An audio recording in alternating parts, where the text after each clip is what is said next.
Hello, hello. I've arrived. Alright, so, today, games. More games. More, at least one other game, I guess. One additional game. Possibly two. Yes, I've also been experimenting a little bit with the, my model a little bit, with my face tracking here. And, I can sort of wink on command. But I can also wink when I'm not winking. So, we're gonna sort of figure that out, I guess. But yes, schedule. So, today, we're playing Momodora. Tomorrow, we're gonna be doing more Destiny lore.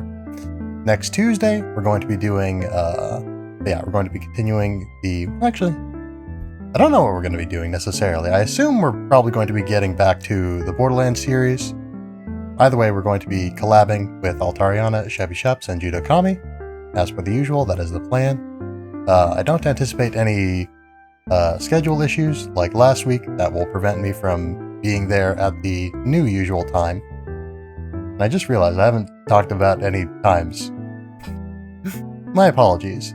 I've been thinking about how sort of changing the format here and the opening and whatnot. And I got so caught up in my haste that I forgot to actually, say when things are happening. So, tomorrow, Destiny, lore. We're going to try and get through the lore of Destiny 1. I'm thinking that since I don't have work tomorrow, in theory I could just, keep going. So I might just do that. And this... the eye thing is starting to bug me a little bit, so hold on. Hold on. Alright, I need to fix this. We'll just have to, actually, maybe if I turn the sensitivity down a little bit. Might make it a little bit harder for me to sort of, widen my eyes. But it might be okay. I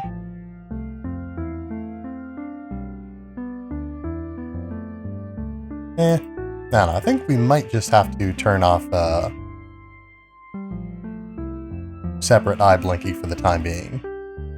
Because it's being a little bit fiddly. And again, we will deal with this later. So, alright. So, tomorrow, Destiny, 10 a.m. Central Time. Since I don't have work, I can just sort of keep going. So, we might just be able to cover all of the lore or the plot of Destiny 1 and 2 in one stream, like I was hoping to at one point, but which became seemingly increasingly unlikely with each successive Destiny lore stream that I have done. But yeah, we might just do that if I have the energy and the time. I might, because I really shouldn't have anything that will keep me from doing this. So maybe, if I can find the energy for it. The time is abundant, but the energy may be lacking. But yes, so that will be tomorrow. Tuesday, like I said, we should be back to doing the collabs at 5:30 Central. We may or may not be back to Borderlands, the Borderlands series, I guess. Not Borderlands 2 specifically. We're going to be starting on the pre-sequel, hopefully. Might be doing any number of other things as well, because we usually, on the sort of longer stream days, we usually play 2 games, so we'll see how that turns out. Then next Thursday, again, I don't have a specific plan in mind right yet, and next Friday, assuming that we do all of the Destiny lore I want to get through, we will actually start playing Destiny 2, if you can imagine it. So far, I've already done 2 streams of Destiny lore and not played Destiny. And, 7:30 Central on the Thursday stream, and, 10 a.m. Central on the Friday stream. Yeah, so far I've done two streams already leading up to us playing Destiny on stream, and we haven't played Destiny on stream yet. And we're looking at least one more stream of lore before we actually start playing Destiny on stream, so once we actually get to playing it, I'm sure it'll be great. But we're still waiting on that moment. But yes. Yeah, more specifically, to talk about what I was talking about before, sort of the changes to the format here. Nothing major. I just wanted to basically try and get through my schedule a little bit faster so that we could, spend more time in the game. I tend to sit here and talk for like 10-20 minutes about various topics of varying levels of relevance before I actually get into the game, which can work, but I don't know. I only stream for like 2.5 hours in theory. So if I spend like, about a quarter of the stream time not doing the game, then I sort of feel like that, I don't know, it's probably not terrible, but I would like to have more of the experience having the actual game that I'm streaming in the game stream. But yes, so we're not going to waste any time. We're going to get into the game, and we're going to talk about the stuff. Well, the game also, but we're going to talk about other things as well. We're going to talk about other things as well once we are in the game. If everything wants to cooperate.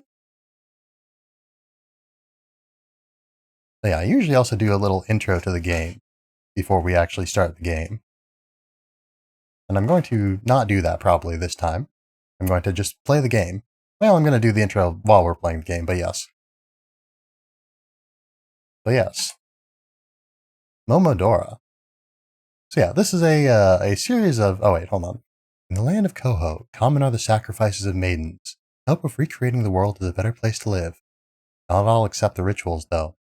An orphan girl who has lost her mother to these rituals entered a forbidden land in search of a particular item. The legends say that the sacred item can even bring the dead back to life, but at a price. Indeed. And that is the setup for our story here. So yes. Where was I? I should probably write things down that I want to talk about. Hold on, do we not have... we don't have game audio, do we? There we go. I had the wrong audio on. But yes. So, I should probably write down the things that I want to talk about so that I, have them in mind to talk about them. But yes. So, this is a series of platformers. There's like 4 games in this series. There's sort of a, what I believe was described as a spiritual successor that doesn't have the same title, but was made by the same people. Minoria is what it's called. But, it's a series of platformers, sort of, according to Twitch, this is a driving/racing game, according to the tags that come up in this category, which I'm not entirely sure is accurate, but, you do you, Twitch. You can jump by pressing A and attack by pressing S. Press down to advance text. You can also check your inventory by pressing Enter. But yes. So, series of platformers, Metroidvania type of games in some cases. Some are more so than others, I imagine. A commonality in them is that you usually fight with a leaf, which is what we have right now. Not necessarily exclusively a leaf, but a leaf nonetheless. But yeah, I don't remember how I first learned about the Momodora series. I don't remember how I first learned about the series in general, but I remember my earliest memory of the series includes me remembering a previous instance of being aware of the series. So it's a little bit puzzling to me, the fact that I can't remember where I learned this. But yeah, my earliest memory of the series in general is I remember several years ago during AGDQ, there was a runner named Half Coordinated who was doing a run of, let's see, what was that? Bird statue. The statue of a bird who traded one of his eyes for the ability to fly through time. Nice. But yes, I remember there was and we're talking about my memories, so maybe I don't need to preface every statement with I remember. But I often don't remember, so maybe we should. But yes, there was a stream, or a AGDQ there was a runner named Half Coordinated who was going to do a run of Momodora Reverie Under the Moonlight. And I remembered at that time that, oh, I don't think I had played at that point, but I knew of the Momodora series. And I think I had downloaded at least the first game in the series, which is what we're playing right now. That guy, we can't hit that guy. Oh, we're low on HP, that's bad. Getting a little bit careless. But I remember at that time I had known about the series previously, so I thought, you know what? I've known about this game for a little while. I've known about this series of games for a little while. I haven't played any of the games in the series, so let's pick up the first game and play that before I watch this speedrun. This is your first gun, the Esp Gun. You can switch weapons with the Q button. So yeah, this is what I mean when I say that you don't necessarily exclusively fight with a leaf. Now we have a gun. Big step up. Or is it? The gun's pretty okay. It doesn't do as much damage as the leaf, but it's an acceptable weapon. Yeah, so those guys only fall if they're at their height, whatever their height might be.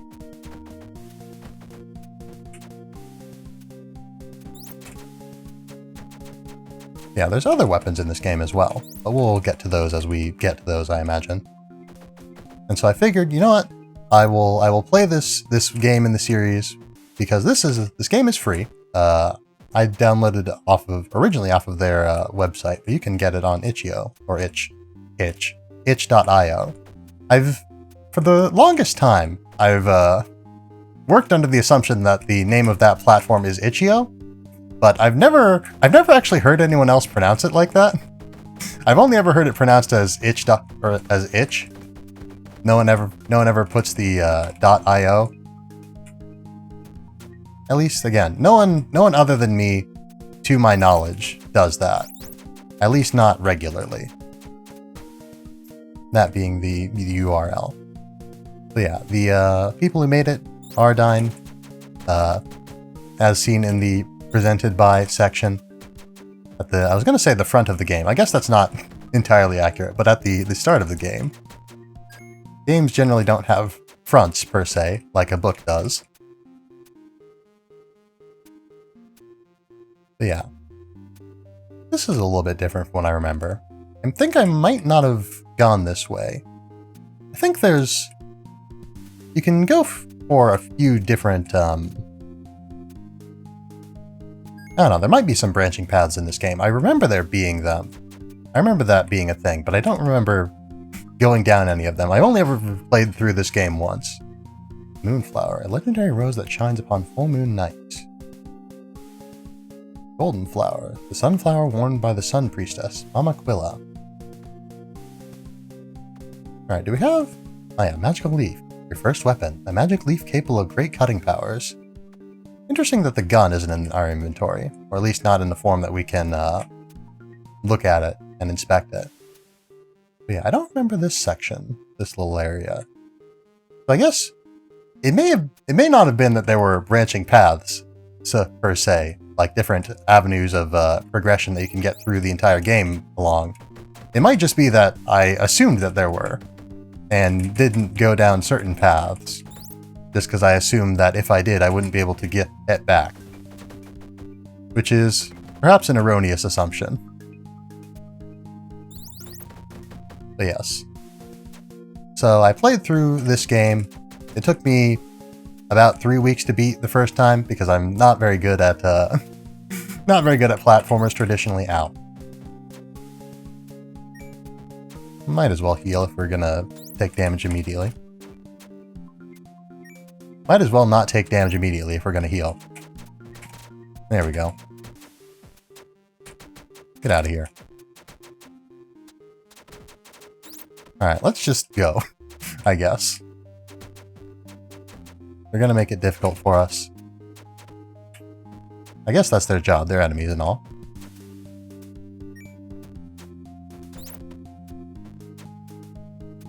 Positioning. Alright. So if I move like a step ahead, then that'll trigger the eye guy to, the flying eye guy. They're all like eye guys, pretty much. to come at me. Alright. We just gotta take this a little bit more tactically. Yeah, I think they can... For a second there, I thought these enemies could change the trajectory of their throws to account for our distance relative to them, but it seems like that is not the case.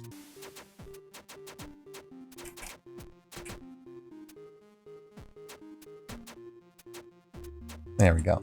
Good enough. Is that anything? No. But yeah, so I played through the game, and then I watched the speedrun, and it was very good.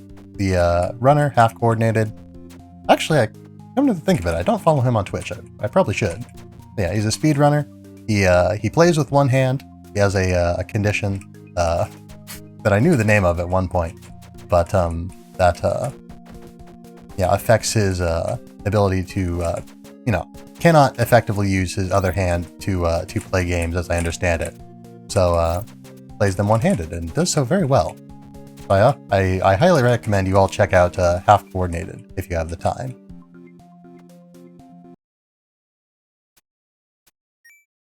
So yeah, so depending on how well I remember this game, we may be able to finish this in one sitting.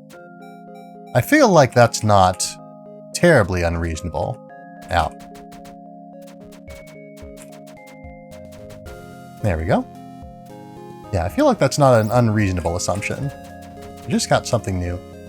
You can use the boomerang to hit objects out of your reach. Select it with E and press D to use it.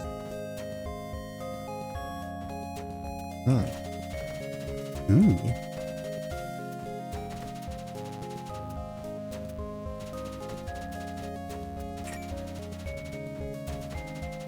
Very good. Yeah, I was just talking about, what we may be able to accomplish if I remember the game well.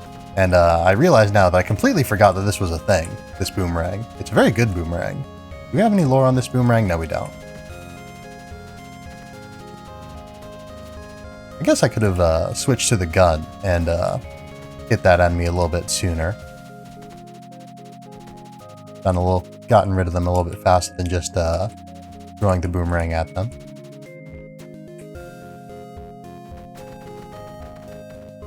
Whoops. Alright.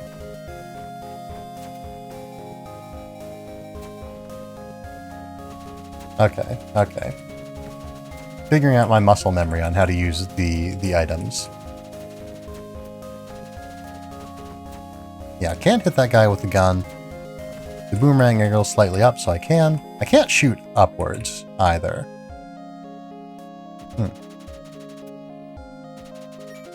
There we are. Can we... Yes, we can hit you without endangering ourselves. That's nice. Ah, okay. For some reason, I thought we couldn't pass through that, but no. Alright, that should be good. Yeah, come to think of it, I definitely did get the boomerang last time I played. I'm confident of that. Whoops. Unfortunate. But yeah, so there's a decent chance, I feel like, that we might be able to beat this game in... we don't have the boomerang yet. We might be able to beat the game in one sitting, and possibly... that we might be able to move on, or we may be able to do that in time to play Momodora 2.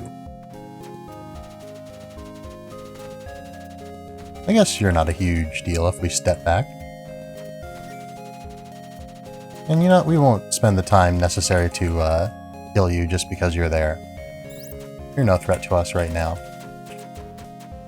That guy was, though.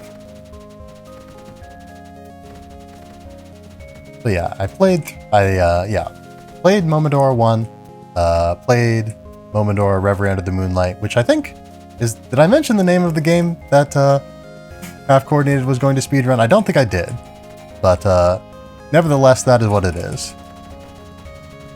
Momodora Reverie Under the Moonlight, the fourth game in the series. But yes, I've played through and beaten that one as well, and then I went and I played and I beat... the second one, But I haven't played the third Momodora game yet. There we are. Ah, okay. So yes, I was right. I couldn't progress because the, yeah, you need to have a too tall path to proceed through. And I'm in probably a worse situation than I was last time I was here, which is unfortunate. But if we are careful, that's a big if with me around.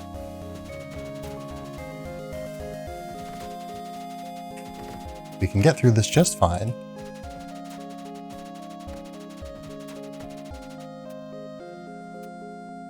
But yeah, I definitely don't think you need to necessarily have played all of the Momodora games to understand them or anything like that. I know the page for this on itch.io actually recommends that you maybe don't play this game as your first entry in the series, because it's a little bit rougher than the other ones, and that's true. That's fair. But I like it well enough. I liked it at the time, and I still like it.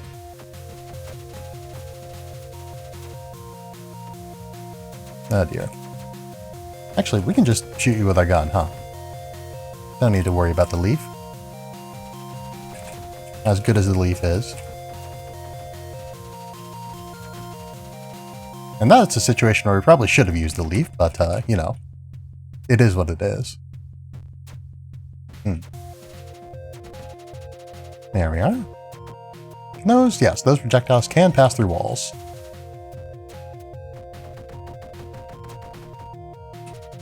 These enemies have a good long period of time in which they can't use their...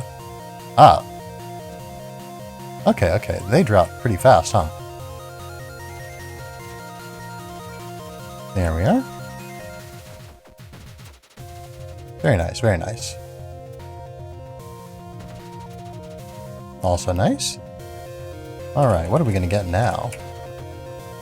Yeah, I was saying, these enemies have a good long interval between firing their various shots, which is nice.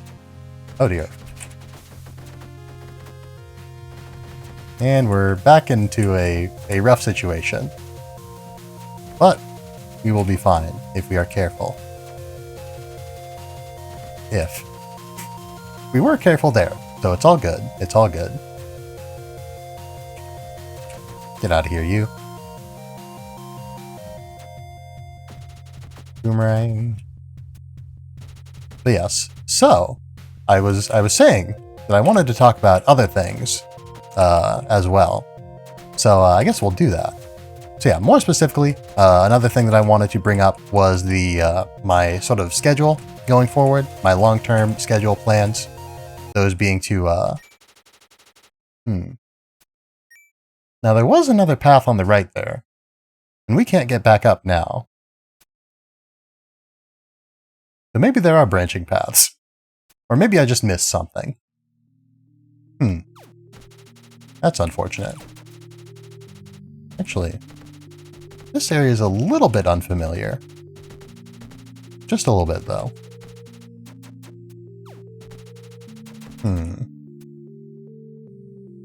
Yeah, I feel like I've missed something. But yes, so long-term schedule. Ah, no. There we go. I was thinking this was about the time that we'd get the Colt Single Action Army. Because that's a thing that you get in this game also. I don't know that you can equip a Colt Single Action Army in any of the other games in this series. I think that might be exclusive to this one. But anyway, the Colt Single Action Army is very strong. It's a very strong weapon. It's got very good range. Yeah, it fires faster, I think. Does more damage, has more range. Well, maybe not more range. I think they both have a range of the whole screen, but it is at least stronger and I do believe faster than the Esp Gun. So that's nice. I still think the Leaf might be a little bit stronger, but not by a huge margin.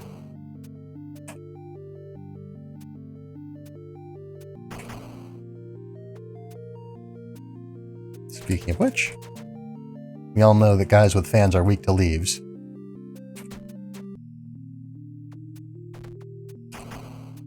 Get out of here. Actually, if we stand up here, then we can shoot without fear of getting blown away. Very nice. It almost feels like this gun should do, like, AoE damage or pierce through enemies, but it doesn't. It does not, as far as I can tell.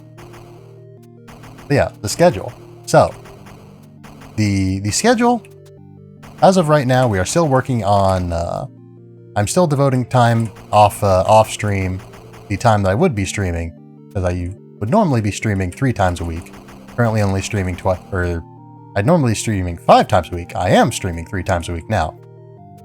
But the time that I'm spending, that I would be spending on those extra streams, I've been working on assets and whatnot. Yeah, stream assets. Today, in fact, I was working on the my stream music. You know, my background music that I use. You can't hear it right now because I don't use it during games, but you know. Get out of here. But yeah, I'm working on, well, I guess more so than a new version of it. I was working on learning a new audio software, Samplitude, which is okay. It has more features than the software that I was using before, which is nice. But I don't know, it's a lot less user friendly, and I don't know, maybe I just haven't read the manual thoroughly enough. But like, for one thing, like being able to like hear the like MIDI instruments that you're using, or the synth instruments, like being able to hear them, and being able to export music made with them are like features that are not on by default. Like those are optional features in the menu that you have to turn on. You don't have to download them, fortunately. They're not like a plugin or anything. They are in the program by default. But like, still, you do have to turn them on, which feels odd to me. It feels like that would be kind of a no-brainer, as they say. Like, yes, I definitely want to use, you know, I want to be able to hear music that I make with the synths in this, but I guess maybe it's not necessarily, maybe it's a software that you can use synths with, rather than, you know, a software that you should use, or a software that is specifically designed for use with synths. It has synths by default, but you know, I'm guessing those are perhaps not the primary purpose of the software. Did I mention what the name of it? It's Samplitude. And I don't have the most recent version of it, so maybe that's something that's fixed in more recent versions, but I think, like, the version I've got is still, like, you know, only a year or two out of date, I think. So I feel like it's not unreasonable to assume that I should be able to, you know, hear the music that I'm making as I'm making it by default, and also be able to export that music by default. It seems weird that that's not true in this particular case. But yeah, so I've been learning that software a little bit. I learned earlier this week how to turn it on, basically, how to use even the most basic features of it for my purposes. I learned that earlier this week. And today I was working on, basically I was just arranging my my current background music with different instruments, trying out new synths. One thing I've learned is that one thing that I've realized, I guess, more than learned, is that my BGM really is very, it almost sounds like a lullaby, almost. It's very quiet and sleepy, which is, I don't know, I never realized that, you know. I have it playing a lot during the stream, but I don't have it in my monitor. I could monitor it, I suppose, probably, but the first time that I tried to do that, or for a while when I tried to do that, it would... Okay, I have to touch that, I can't just hit it. But for a while when I... Thought these were bombs for a second. But yes, when I first tried to do that, when I first tried to monitor the BGM to, you know, make sure that it was at an acceptable level and was audible when it was supposed to be, and not audible when it wasn't supposed to be, the first time I tried to do that, I didn't, it just sort of didn't, oh dear. It came through, it played twice, basically. You could hear it in the stream as well. Or you could hear it in the stream coming through, like, my microphone, basically. Or I think it was coming through my desktop audio instead. But still, semantics. I guess that's not semantics, but you know. Semantics. But yes, you could hear it coming through the desktop audio, and that was undesirable because I didn't want it to be audible twice, because that was causing some really weird. It just sounded really weird. But yeah, so it's been a very long time since I listened to my own BGM for more than just like a few seconds at a time, looking through one of my VODs or whatever. So I'd forgotten how very like calm and soothing I had made it. This shield can be activated by selecting it with E and pressing D. It holds 4 orbs and has a slow recharge time. Let's see, will this persist? It does, it seems like. I've got to say, these orbs aren't super round. These aren't the roundest orbs that I've ever seen. But they get the job done, I suppose. It seems that these blocks have to be touched from the sides in order to activate. Okay, it seems like I can't... Either it's not off cooldown yet, or I can't activate it when it's already up. And I guess I can see it up in the top there.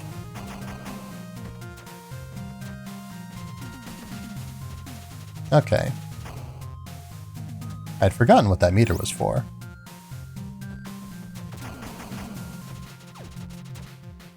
Alright. Threw a boomerang in the wrong way. This is less than ideal. Nope. Alright, that was a bad place to lead that projectile to. Unfortunate. But yeah, we are now without the shield.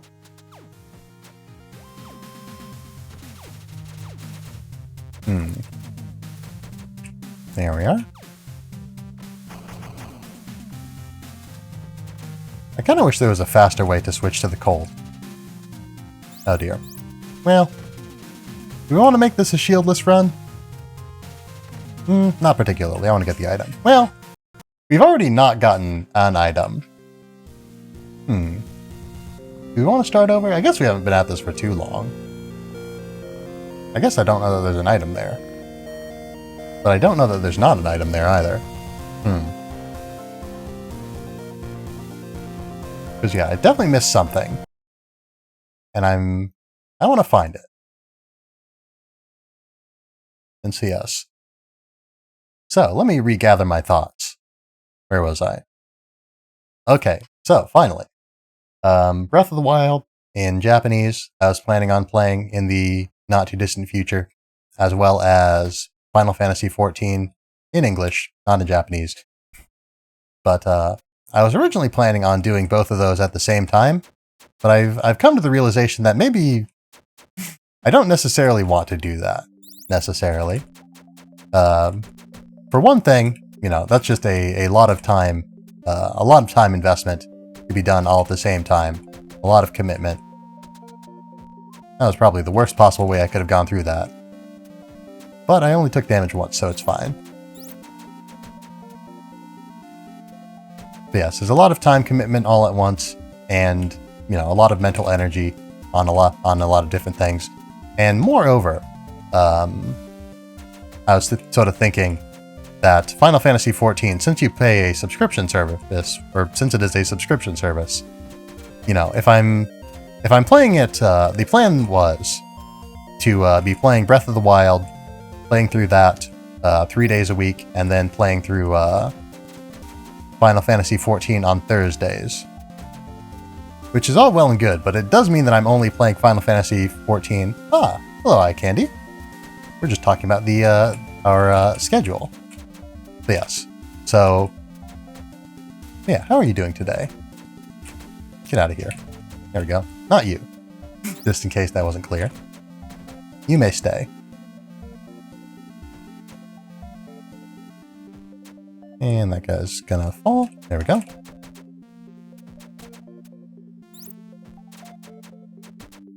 But yes. So, as I was saying, playing Final Fantasy 14 only once a week is not a great return on investment. Big sleepy you? I'm a little bit sleepy. I'm less sleepy than I expected I would be, given circumstances that I was up at like, I think I was up at like 1, 2 in the morning because I was playing Crusader Kings 3. I've not played Crusader Kings 3 on stream, but that's probably because, that's probably a good thing because I don't think the stream would end if I did that. I don't think the stream would end. But yes. I'm less sleepy than I anticipated being after being up that late. 36 hours Crusader King stream. I'm not going to say that's completely out of the question. Well, I mean, it is like practically and it is practically out of the question, but you know, in theory. But yeah, honestly, it's very, very uncommon that I have 36 consecutive hours where I don't have work. I think, yeah, this upcoming Thanksgiving holiday weekend is probably going to be the first time that I've had 36 hours of not, 36 consecutive hours of not having work for like, probably a year maybe? Which is a little bit unfortunate, but it is what it is. Sure are quite a busy individual? I am. Because yeah, I work 2 part-time jobs, and I do some other stuff in addition to that, and you know, I stream. I'm including streaming time in work time, incidentally.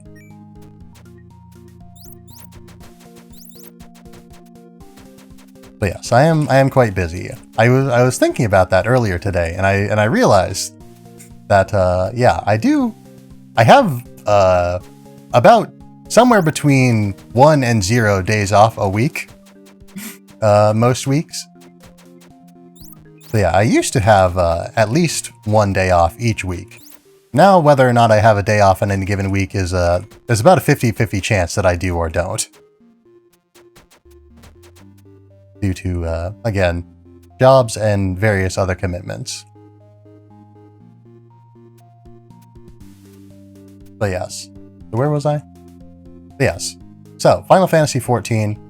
If I'm only playing it once a week, for like, you know, only about 2 hours a week, then that's not a huge, I don't feel like I'm getting a whole lot of, I don't really feel like I'm getting my money's worth necessarily out of the monthly subscription. And you know, you can pay for multiple months in advance and pay a little bit less. And if I'm going to be playing through Final Fantasy 14 on stream, then that's probably what I'm going to do to keep costs down a little bit. But again, if I'm only doing it once a week, it's probably not worth it with my, you know, how much does it work out at price-wise per hour? Let's see. So if it's once a week, I think a Final Fantasy 14 subscription is about, again, it depends on how many months you buy at a time, but I think, let's assume we're paying for it month by month, then I think that's like $15, or I think there's like 2 different like tiers of subscriptions. But like one of them's like $12 a month, the other one's $15 a month. So let's just assume the $12 a month one, because I think that limits the number of characters you can have, but we'd only have 1 character for the purposes of this stream, so it's fine. But yes, so $12 a month at like, you know, $12 a month for like, about, what would it be? Yeah, 2 hours per week. Hold on. 2 hours per week for about 4 or 8 hours a month. So that's about, yeah, price-wise per hour. Hold on. Need to bust out the calculator. I should be able to do this in my head probably, but I haven't done... I got out of the habit of doing it, or I guess More so, I was broken of the habit of doing mental math during school because they didn't appreciate that much. Would that be $150 an hour? That sounds about right. But yeah, which is not a tremendous amount. You know, that's a better value than a movie ticket, like at a theater. So it's not terrible.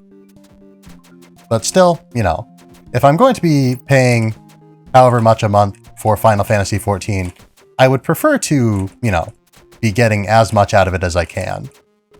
And that would be easier to do if I was playing it 3 times a week. For like, you know, then it'd be like 50 cents an hour, basically, which is even better. Not a lot of things let you get 50 cents per hour of entertainment. That's a pretty good deal. And we're on 1 hit again. You've got to be careful.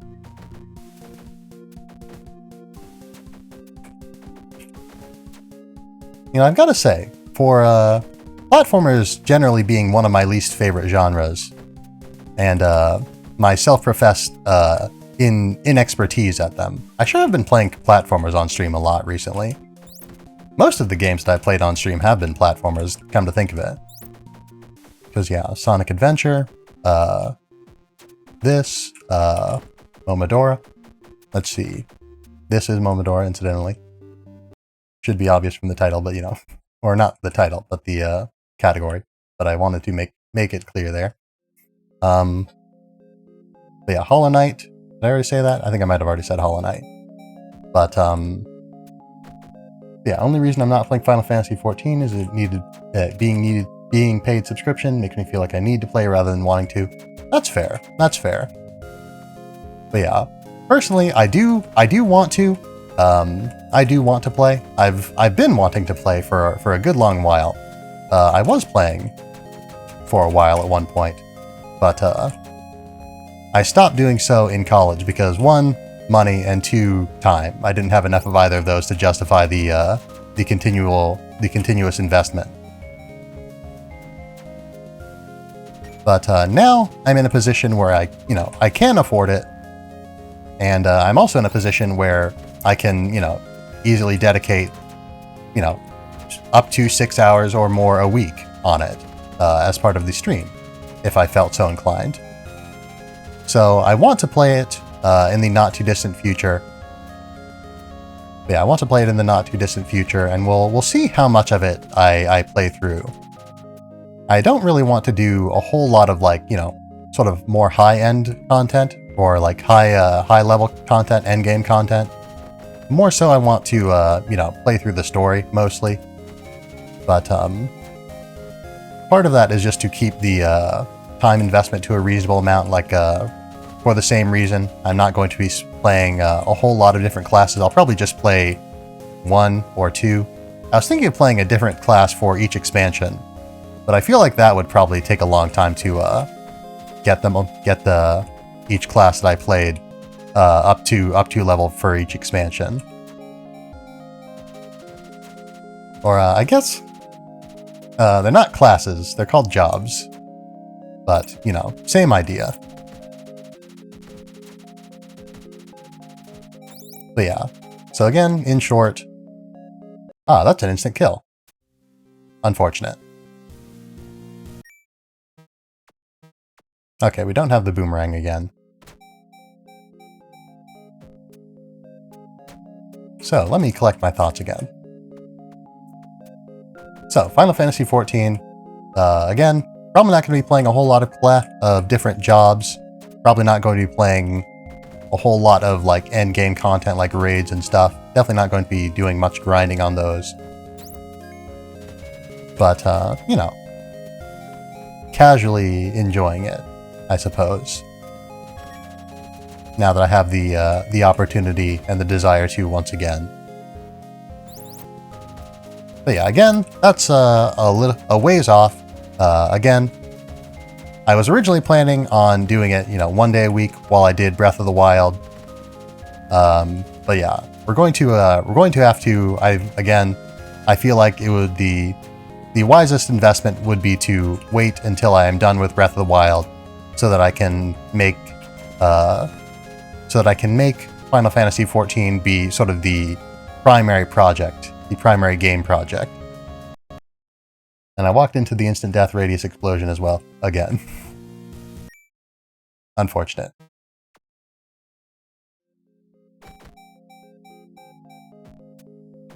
So, let's try not to walk into instant death radius explosions.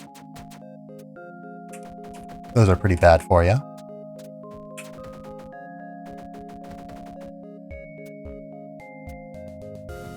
And let's see, where was I? So yeah, Breath of the Wild, Final Fantasy XIV. I feel like I've probably made my point more or less at this point.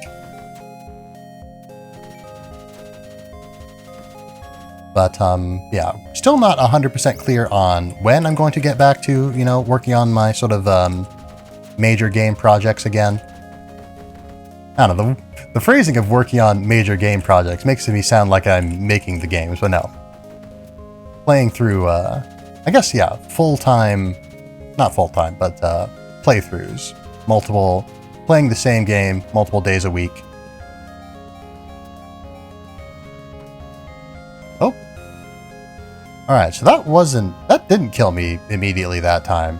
So I guess maybe that's not an instant kill, maybe it just does 1 damage, like, multiple times very quickly. Rather than doing 5 damage, as I had assumed. Or maybe just being on the edge of the explosion makes you take a little bit less damage? Or maybe even, it may even be a matter of,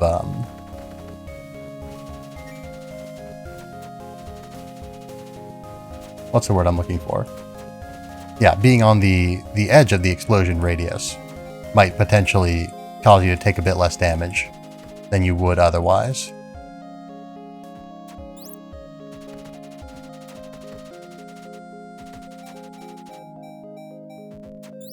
I guess it'd probably be faster just to walk up to those guys and walk back.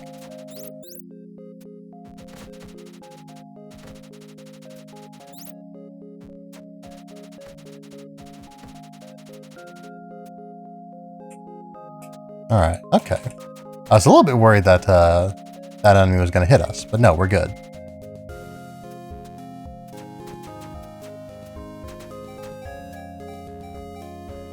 Alright.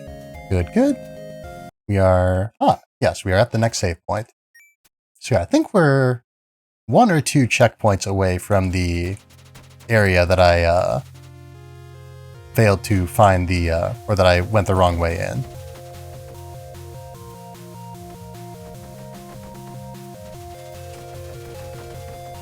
There we are. Probably could have handled that a little bit more elegantly, but it worked out alright. Ah yes, here we are again. We have... Oh! Ah! Karst Gatling. Okay. So yeah, so this must have been what we... Or wait, no. Is this what we missed? It must have been. Because yeah, we didn't get this before. Karst Gatling, an automatic gun. Its bullets are weak, but it shoots pretty fast. It sure does shoot pretty fast.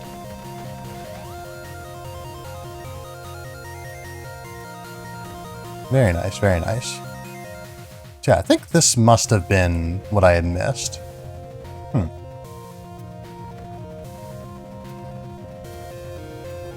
Yes, very nice.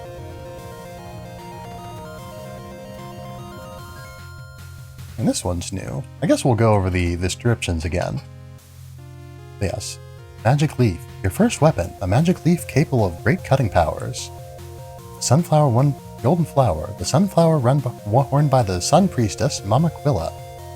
Moonflower. A legendary rose that shines upon full moon nights. Hairpin. A type of hairpin worn by the holy maidens from the Eos tribe.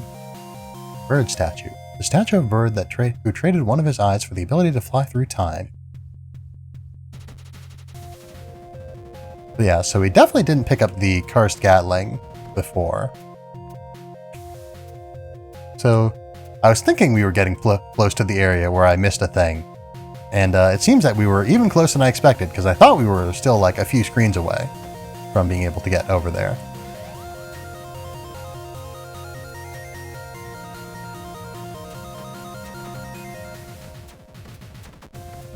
Alright, we can just rush to this save point, I guess, since it's a heal. We can afford to take this a little bit recklessly.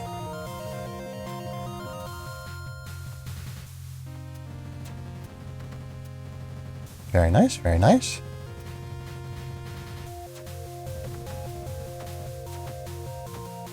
Hit that with a boomerang. If we can aim it, there we go.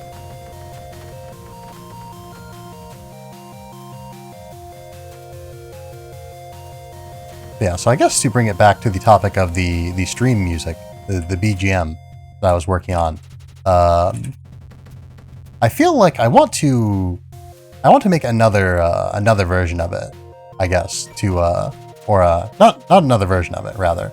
I am working on another version of it, but that's mostly just to get used to the new music software. I want to make a new song, is what I meant to say. Make one that's a little bit more energetic than my current, again, very sort of sleepy BGM, which is appropriate for some situations, but I feel like I might want to have a few that I can cycle through depending on what I'm expecting from the game ahead. You know, get you in the right mood for it.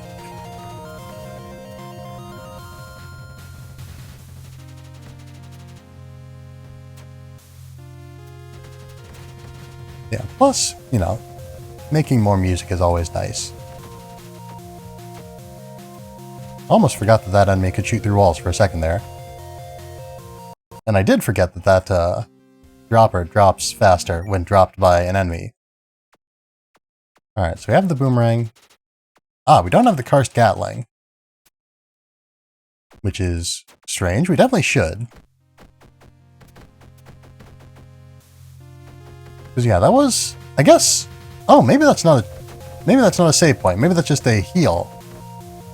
I guess, yeah, that makes sense. I think there was a prompt on screen when I hit the save point that didn't show up when I hit that one. Alright, so we've got to be careful of that. Yeah, not every sort of checkpoint that heals you is a save point, like I had thought there for a second. But we can still be a little bit reckless when we've got free heals, just like seconds away from us.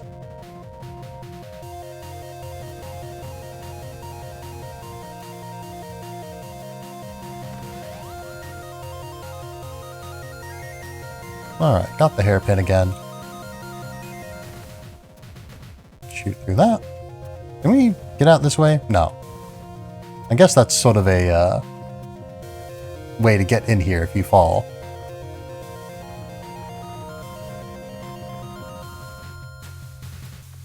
Oops. How quickly can we kill you with the boomerang? I guess it depends on where you position yourself relative to it.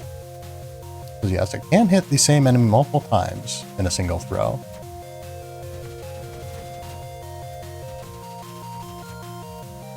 But yes, so now we have the Gatling. We've got full health. And we've got caution. I'm sure. We've got the caution we need to make it through to the next area without taking excessive damage.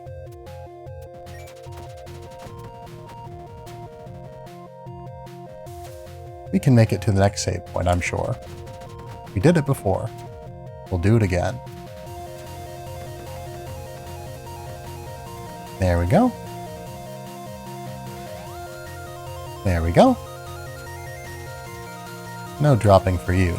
Well, I guess it did drop, but it didn't harm me when it dropped its cargo there. Well, that's nice.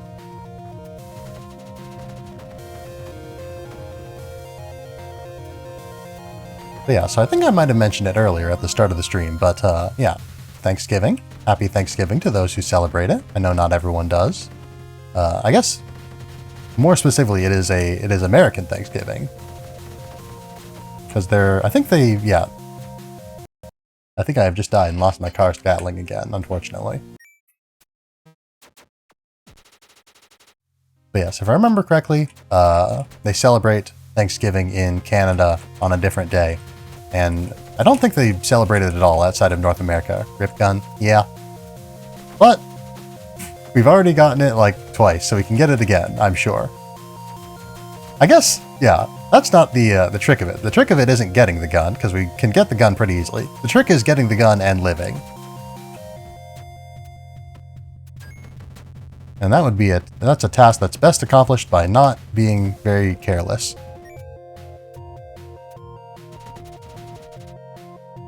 But yes. So yeah. You know, I know a lot of people, you know, don't necessarily or aren't necessarily able to spend it with their this time with their family, if that's what a thing that they like to do, you know. And there's a lot of people who do spend it with their family when they'd rather not. And yeah, if any of you are one of those people, you know, you have my condolences.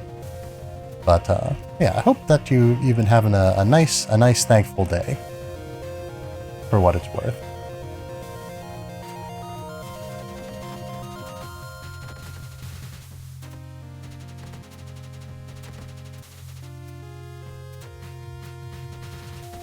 Alright, so we've got the Gatling, we've got the hairpin, we've got full health.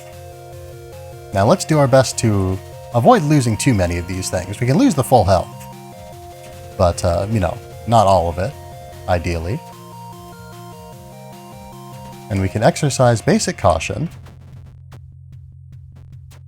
and a little bit of patience and strategic thinking. Oops. Just a little bit, though, not too much. There we go. Exercise caution and a little bit of strategic thinking, and we can make it through this just fine.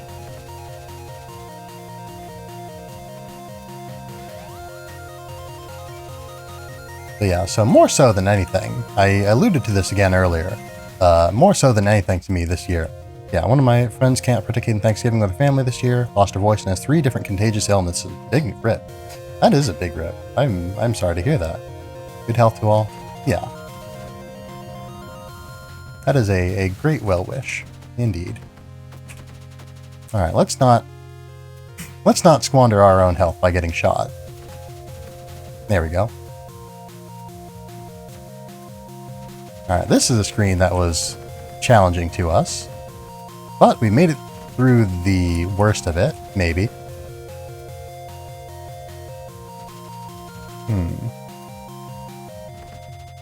Alright. I think the next checkpoint is not in this next room like I thought it was. Unfortunate. Alright, alright.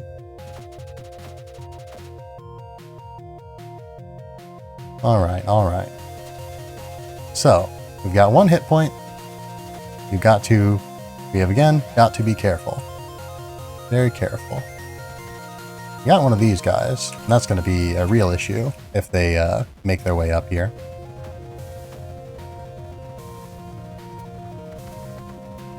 Alright. And now just got to deal with you. Okay, okay. I was very worried there. I thought he was going to shoot. But we're fine. Game saved. Okay, so yes. These definitely have a different prompt than the other ones. Whoops. Alright, well. It feels like kind of a shame to lose our full health immediately after stepping into this room, so we're going to go back briefly.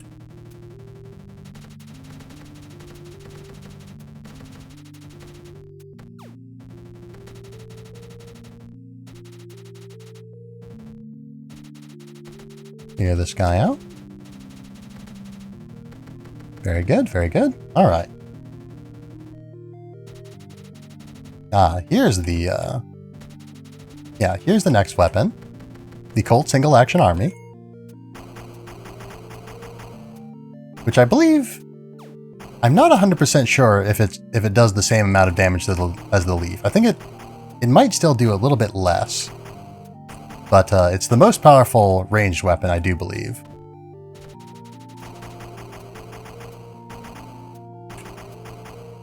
Or at least the most powerful per shot ranged weapon. I guess I don't know how the DPS precisely compares to the Karst Gatling.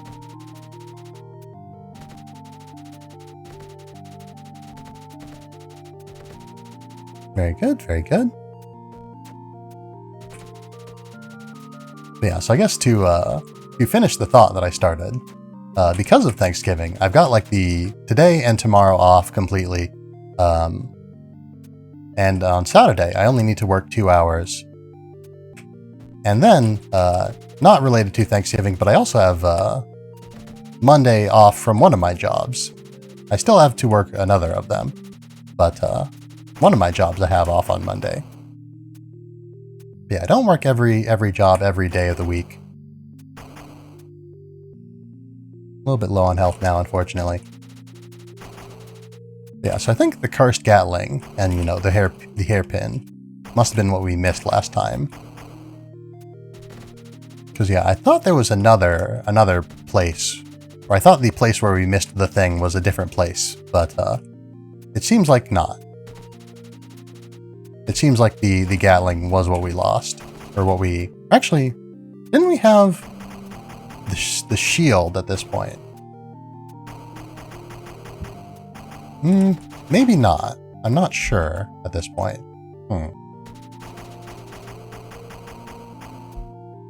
Because yeah, I definitely don't have the shield right now. No, actually, no, I think I did pick it up after this. There we go.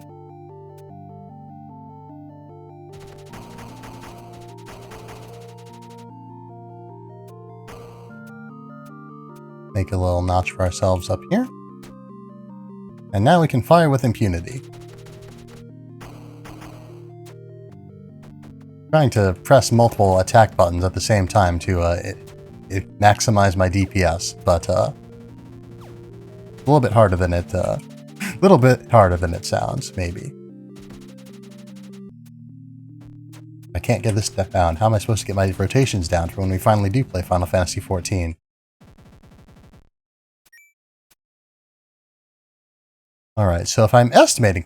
Ah, yes. Okay, so yeah, we are now getting close to where we got the shield last time. So yes, the cursed Gatling is what we forgot, and we didn't miss the shield anywhere.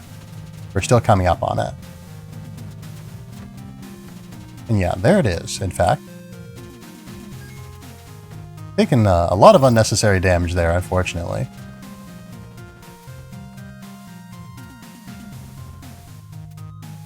There we go. Figure you guys out. I probably don't need to be honest.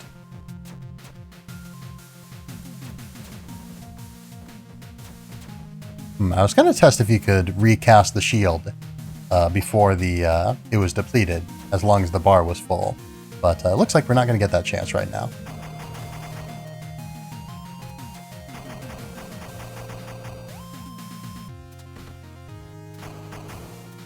But yeah, I love how the weapons in this game are, you know, Magic Leaf, Esp Gun, Cursed Gatling, and then the Colt Single Action Army. To my knowledge, the only weapon in the game that is based on a real weapon. But, you know, that is only to my knowledge. There could be others. Oh, unfortunate. But yeah, I'm not aware of any militaries that issue magical leaves as part of their standard issue kit. But again, that could just be a lack of awareness, more so than a lack of them being issued as stated. Ninja clearance just might. That's fair. Man, I'm really bad at dealing with these blue eye guys. Again, all the enemies are, you know, eye guys, broadly speaking. But these blue ones that fly and shoot a projectile that penetrates walls is very hard for me, for whatever reason. I too have projectiles that penetrate walls, but I don't handle them quite as gracefully.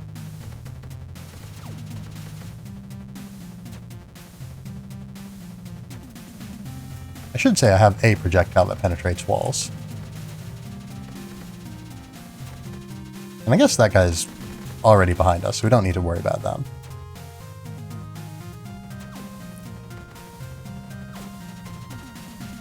Alright. Very nice.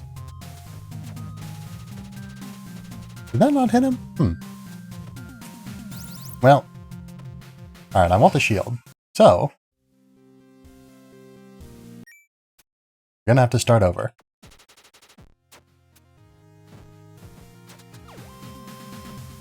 Alright, move carefully. Yeah, just 2 swipes with the magic leaf takes them out. Which is fewer than I think the single action army takes. Oh, no, the single action army actually takes it out in 1 shot. Unless I'm mistaken. So yeah, the single action army is in fact stronger than the leaf. These guys are a real pain, if I allow them to be. Let's not allow them to be. Very good. With just the one eliminated, we probably were in a good situation to just pass through. But I wanted to be a little bit more cautious.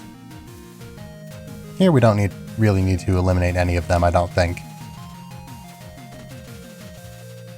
Very nice.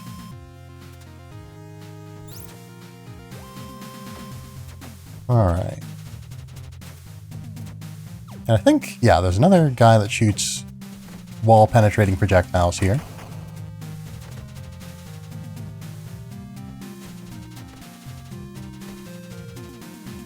I guess, really, of enemies that fire projectiles, pretty much all of them fire projectiles that go through walls, now that I think about it. I don't think we've seen a single enemy that doesn't have projectiles that go through walls. So I guess my weapons being blocked by walls is the exception. And they are the rule. Alright. Didn't need to fall down there, I don't think. But we do need to be careful if we want to proceed through here with our 1 hit point intact.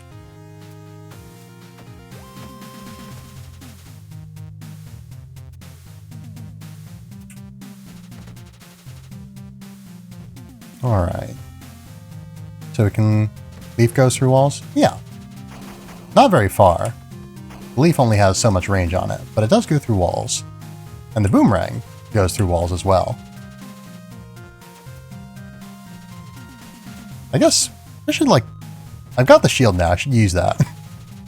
You know, to protect myself from some of these projectiles that go through walls. Alright, here's our chance to test if the shield can be recast. No, it can't be recast until it's been expended. Okay, good to know.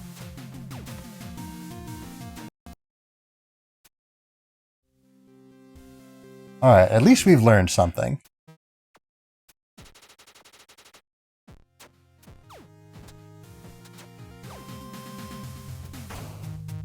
Okay, so yeah, so the blue guys definitely go down in 1 shot of the Colt single action, which is very nice and very handy. These presses take a little bit longer. They're very tough, these guys.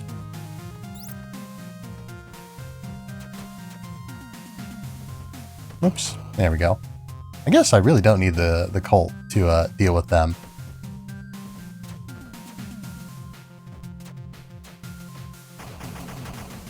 Got a little bit careless with our positioning there, twice in fact. But it's fine.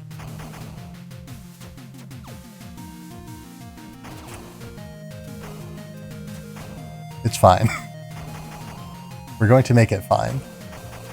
Even if it isn't fine already. Alright.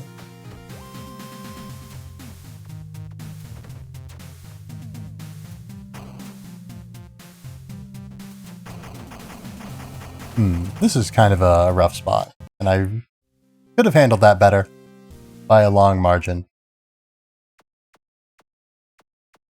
Let's see. Yeah, we want the Colt going into this room. The boomerang isn't super useful immediately, but it is useful in general, so we're going to have that equipped. We can bypass them, I suppose.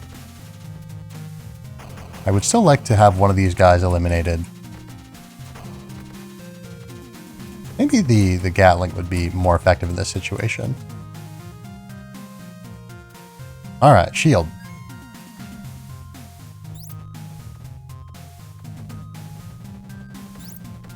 Eliminate them. Be eliminated as well. And here I was thinking I might be able to beat this game and Momodora too in one stream. Ah, hold on.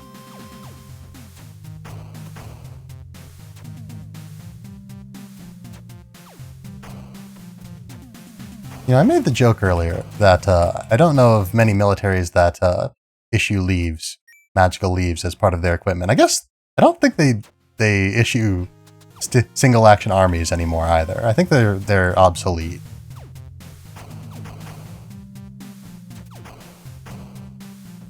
I don't know a whole lot about firearms, to be honest. Pretty much the extent of my knowledge of firearms comes from Fallout New Vegas.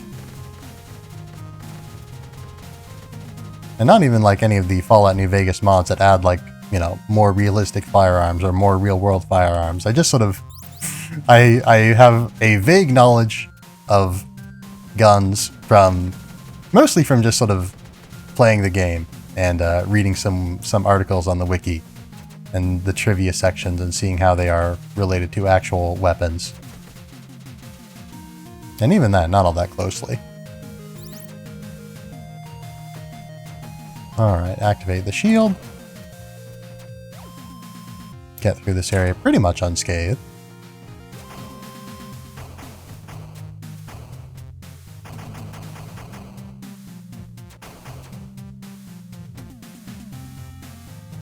It almost feels like sometimes enemies get hit with the Colt's projectile, and then they take a second before they, like, die, which is interesting. I don't know if that's intentional behavior or not. There we go. So, that's our best progress through this room so far, I think.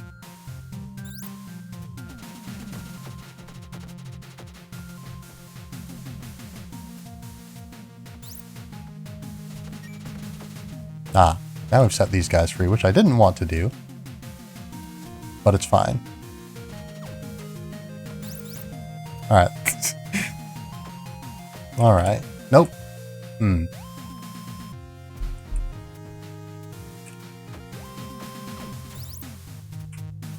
You know, there's a lot of platformers. Full stop. But also, there's a lot of platformers that let you still jump off of a... let you jump, even if you've have been off the ledge for a few frames. This is not one of those platformers. This is one of the platformers that exists, though. Just not one of the ones that lets you jump in midair for a short period of time after leaving a ledge or whatnot.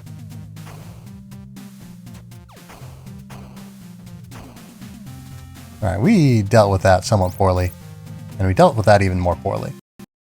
So we're going to start again.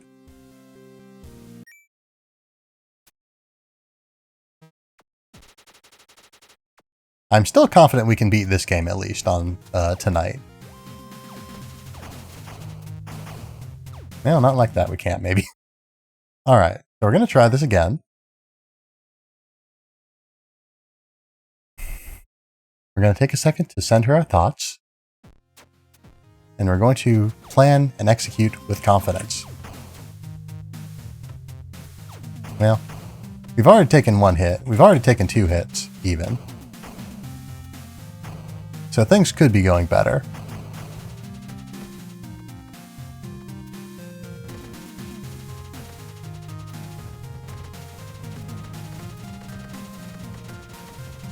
There we are. Get the shield. I don't know if there's any particular special significance to getting the shield, other than you have a shield now. You got this? Thank you for the vote of confidence. I don't know if there's any special significance to getting all the items in the game, but I feel inclined to do so, because I never did that on my first playthrough.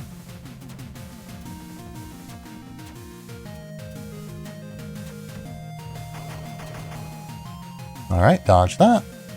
Don't put the shield up yet. There we go. Lost a lot of our shield charges. Oh, there we go. Very good, very good.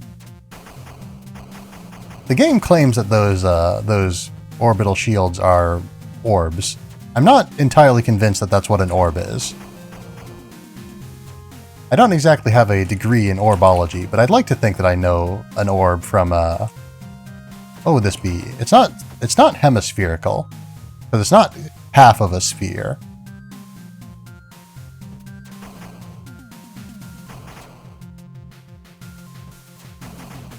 There's probably a geometric term for the shape that these shields take. But alas, I am not aware of that term. Nevertheless, we are through that room. We are into this other room that is also somewhat scary.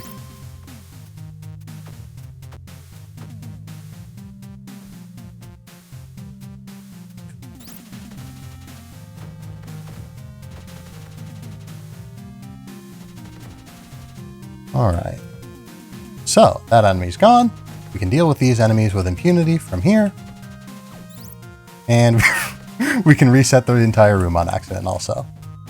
And we can take unnecessary damage and we can lose all our health. But, we can try again. And that's the important part. Alright, we executed with a little bit too much confidence and not enough planning there. So let's get some health back. Let's get some health back and let's try that again. Also, I remember, I took note of this earlier, but I didn't act on it because I was too excited to get started. So, Megalodon, thank you for the follow. And Ractoony, thank you for the follow. I think, yeah, we also had... Yeah, we had some others who followed recently, but I'm pretty sure I caught them last stream. And yeah, we do have the Colt equipped right now. There we go. I was too eager to dodge the wall projectile, so I didn't. Again, they're all wall projectiles, so maybe there's not a distinction to be made there. But I was too eager to dodge that one projectile, and ended up not dodging the other projectiles that I really should have dodged. Only 1 damage, so it's not too bad. But it could be better.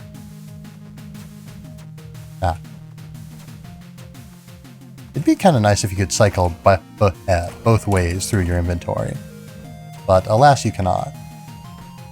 Actually, you know what? Let's take the opportunity to take a sip real quick.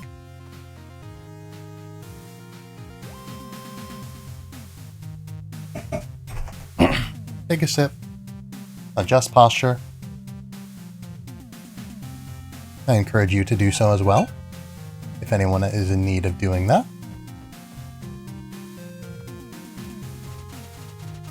We can probably ignore you more or less. You did deplete our shield charges quite severely, which is a bit unfortunate. But we don't need them right now, I'm confident.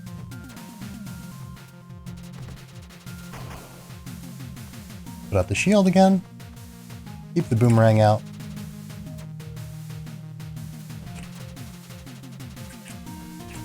There we go.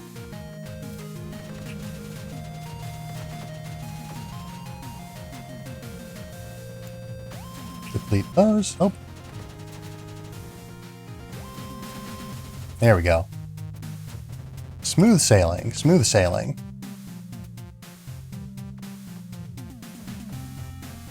And yep, ready for that.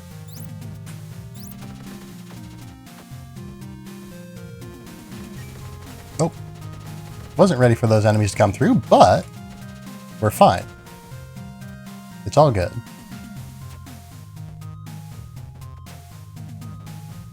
Put up the shield again. We want the Colt for this, the Colt even for this enemy. In an inconvenient position now, which is a bit unfortunate, but there we are. And I wasn't careful enough there, unfortunately, and I got hit when I didn't need to. You never need to, I suppose. But got hit when I could have pretty easily avoided it. Alright, so we're through that.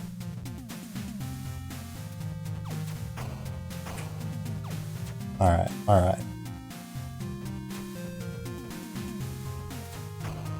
There we go.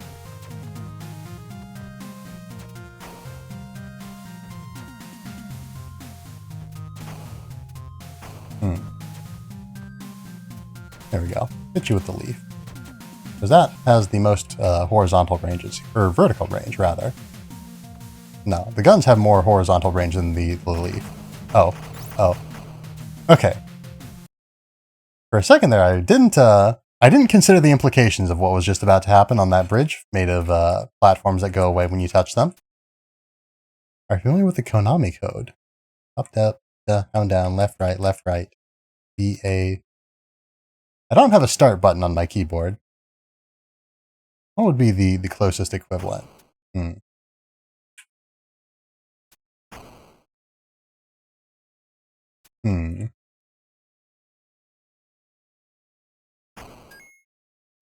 Ah. Pause Fairy. A fairy that only appears in the pause screen. She's known for her useless advices. Nice. Yeah, I don't think I got that item last time. Last time I played. My first playthrough. I wonder if you can do that anywhere, or just here specifically.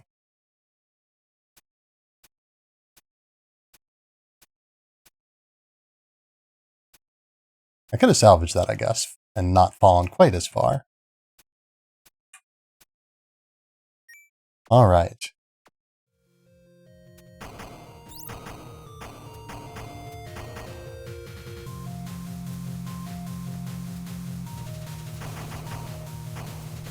There we are. A lot of spikes now.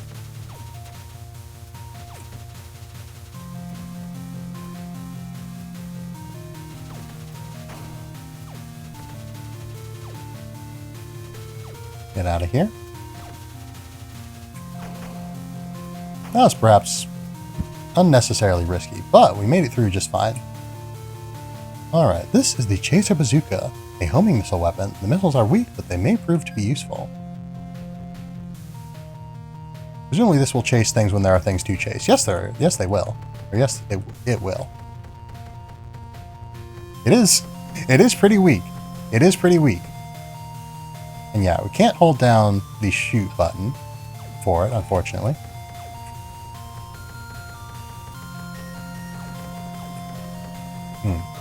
So yeah, not the optimal tactical option for every situation. But it's damage for damage without aiming. And sometimes that's all you need. Oh. Alright, sometimes you also need caution and patience. But you know, sometimes. Yeah. Sometimes.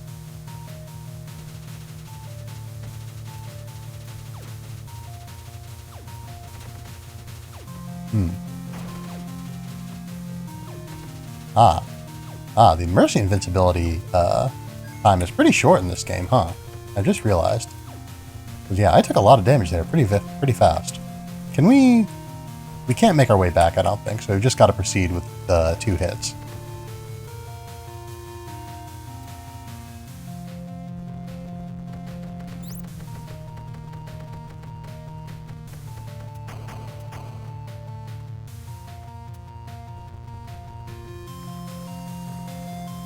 Yeah, this guy probably... Oh dear.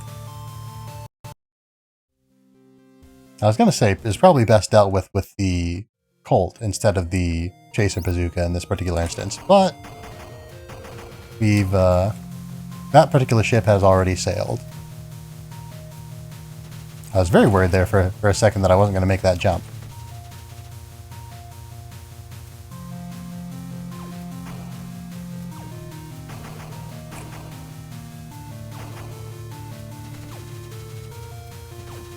Yeah, this enemy doesn't, I'd assume that this enemy would, like the others, aim directly at me, but it seems like they are not so aggressive.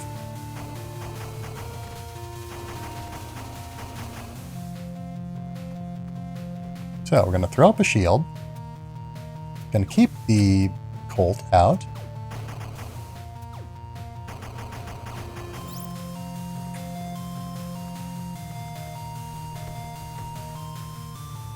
Yeah, they're pretty weak, so they are easy pickings for the bazooka.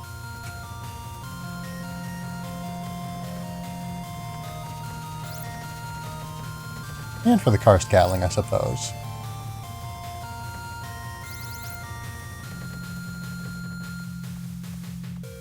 But yeah, if nothing else, the homing bazooka is the only weapon that we have that can aim upwards. So it does have utility in that, if in no other avenue. And it does have utility in other avenues. This is probably an unnecessary expenditure of time, but it's fine. I guess if we really wanted to play it cautious, we could just like sit here and shoot for a good long while.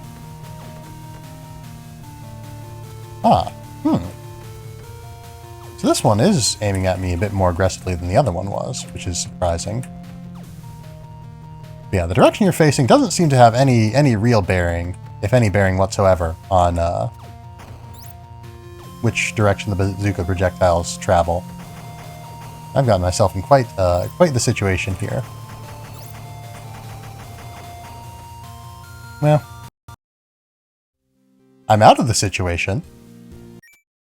I didn't get out of the situation safely, or effectively, or alive, but I did get out of the situation.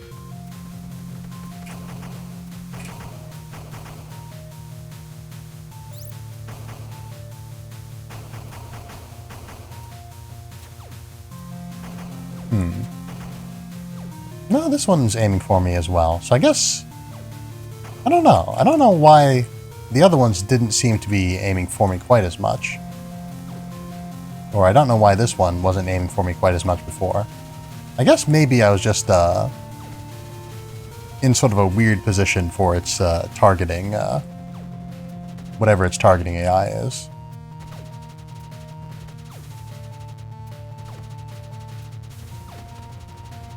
And maybe we shouldn't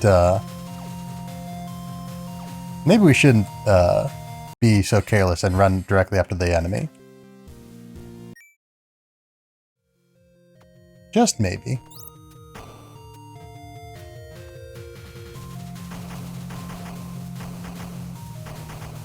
There you are. They are dealt with. You can be dealt with too. Ah! Okay, so it seems like there's no instant kills. There's just, if you've already taken damage, this is an instant kills.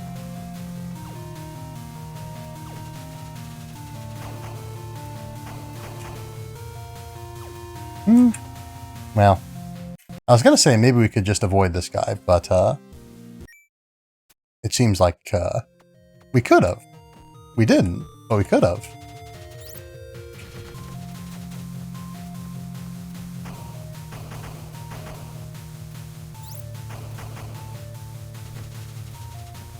Yeah, I was reluctant to use the chaser bazooka to just clear enemies ahead of time for time's sake.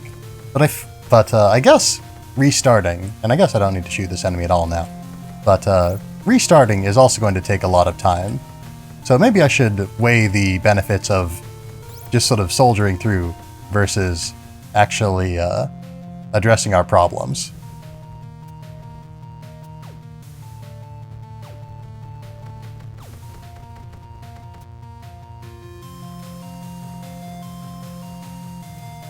That said, this one I am going to, since I have the opportunity, take him out with a coal.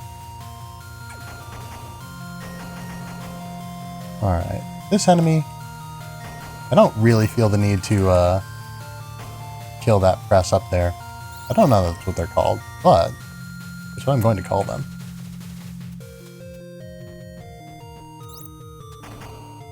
Well, that was unnecessary damage. Get the chaser out. Because yes, this is definitely a situation where it's pretty useful. Well, actually maybe not. Because we're going to be here a long time if we're just continually shooting these guys, because they've got a lot of health.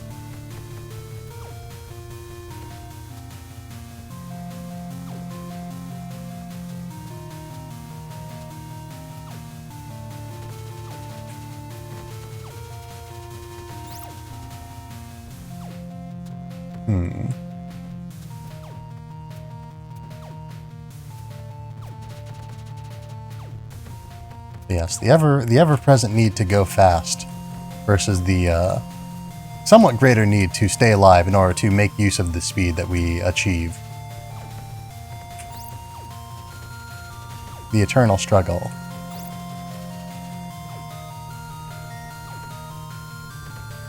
Yeah, I've got to remember that these missiles will not come out if I'm too close to a wall.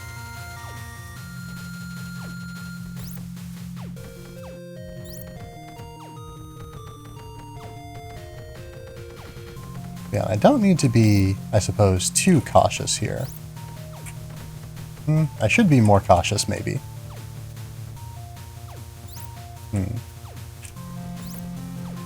Because, yeah, these projectiles are relatively slow, and they are fired at a relatively predictable interval. But, alas, I was not able to make use of that fact.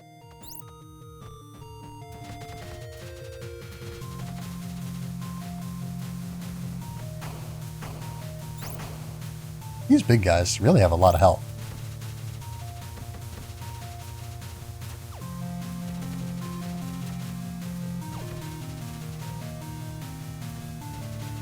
Yeah, I guess, to a certain extent, since these are enemies that have a pretty...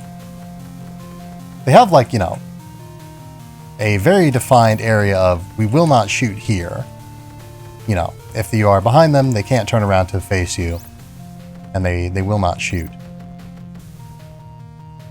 And they also have a maximum range on them. That is not, you know, the whole screen.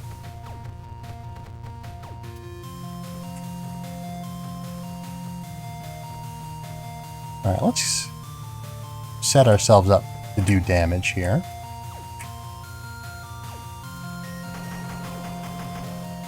But yeah, to a certain extent, it might be, in some cases, not necessarily all cases, but in some cases, best to just get out of their line of sight before we worry about, you know, killing them. If we, you know, worry about killing them at all, we might not even need to, depending on circumstances. One hit.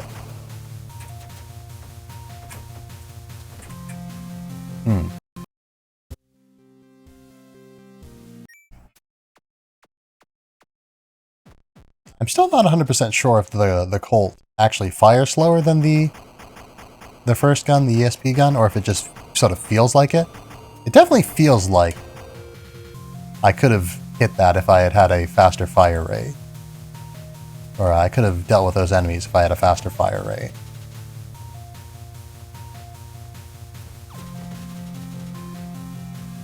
But yeah, in this situation, we really don't need to hit this enemy at all.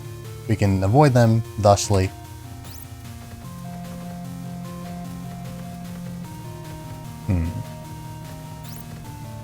Feels like the chasers of similar strength to the Karst or the Karst Gatling, if not slightly lower.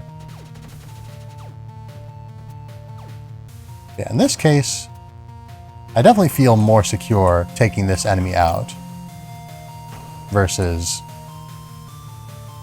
not taking them out, I suppose, versus just avoiding them.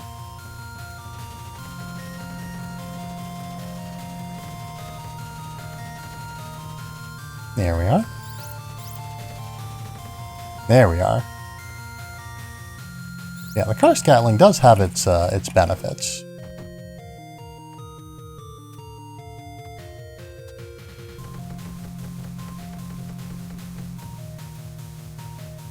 Alright, alright.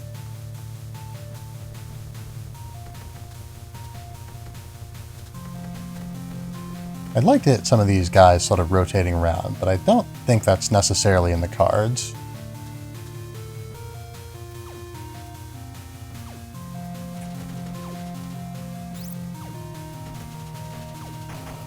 I guess we probably should use the, there we are. And I think, yeah, well, no, it seems like not. Actually, yeah, it seems like this area here, I thought it was a safe area for a second. Then I thought, oh, no, they're still shooting me, so it's not a safe area. I must have been mistaken. But it seems like that is right on the edge of this enemy's detection radius, such that they do close their eye, which is what they normally do when they can't shoot you anymore. They do close their eye, but it still can shoot you. But yeah, so I guess we're seeing a little bit more of the jank, as they say, that the developers warned us about in this first entry in the Momodora series. I guess I can take a lot of damage here, huh? But more specifically, I really can take a lot of damage. Yeesh. But we're not going to, in as much as it is within our power. Yeah, this definitely doesn't have the rate of fire of the Gatling. I do like that the different weapons, even after you pick up ones that seem like they should be more or less a replacement for others, a lot of them do still have their uses.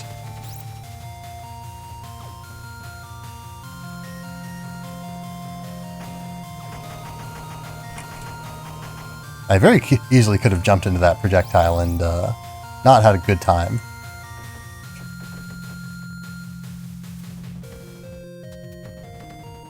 Alright, alright.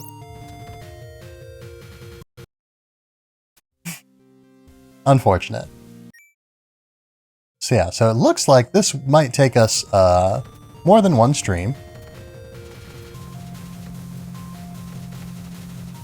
I suppose I don't have anything at all that I need to do tomorrow night, or tomorrow morning.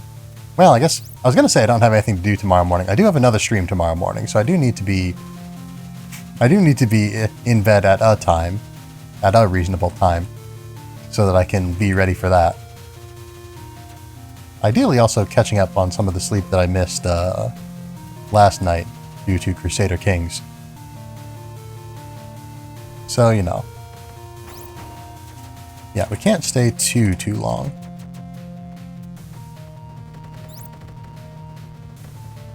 Yeah, this is a decent weapon for dealing with those, you know, enemy summoner enemies. Because yeah, I can hit them. Unfortunate. I can hit them and the enemies that they spawn in a pretty quick, sleep is not lost on Crusader Kings, is merely time better spent. Fair enough. Fair enough.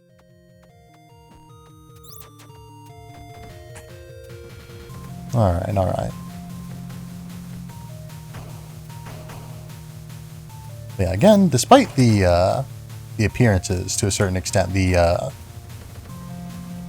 Colt does not have like an AoE, doesn't have any piercing properties.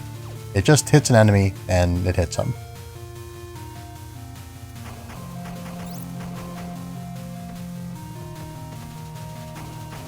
Yeah, it hits a single enemy, creates a big smoke, a big, you know, particle effects, but it only hits one enemy. Yeah, the Colt's definitely good for dealing with single high HP enemies, though.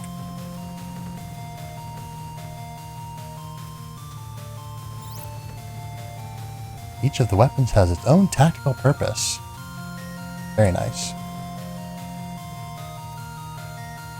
Alright. So, we should be in a pretty good situation, all told. We know what we're getting into here, broadly speaking.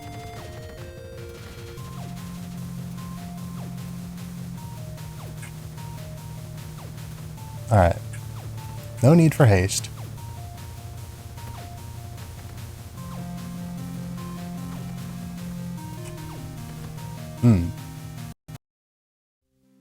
I was thinking that the Chaser would probably be the ideal weapon to use in that situation, but it seems it's still locked onto other enemies.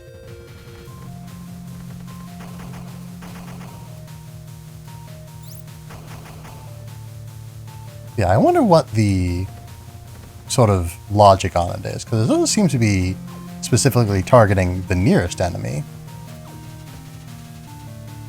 Unless it, because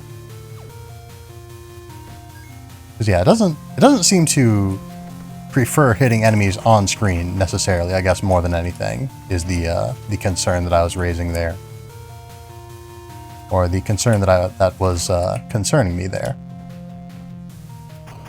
Yeah, it doesn't prioritize on-screen enemies versus off-screen enemies, which makes it hard, I guess, to address or to assess rather whether it is truly targeting the nearest enemy or not.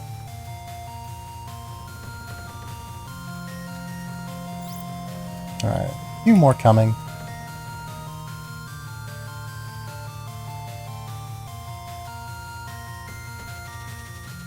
Alright. So, prep our shield, get the boomerang. This, I think the Gatling's a good choice here.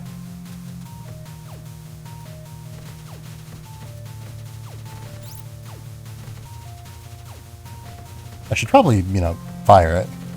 That would probably be a better choice.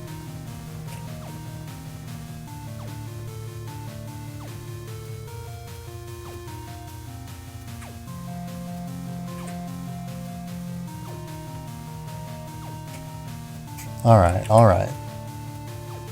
Alright, there we go. We're up.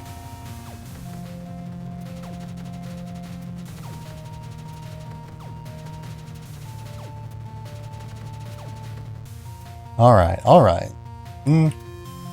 That's less than ideal, but we're fine.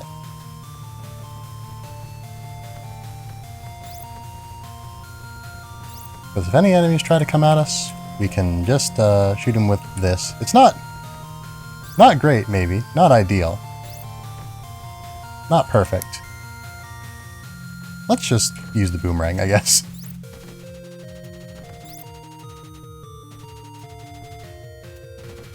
But yeah, the bazooka is maybe not the most effective.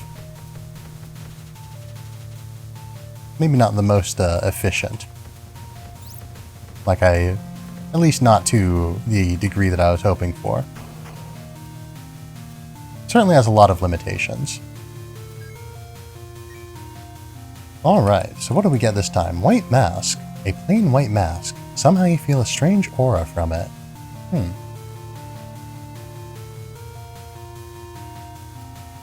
Alright.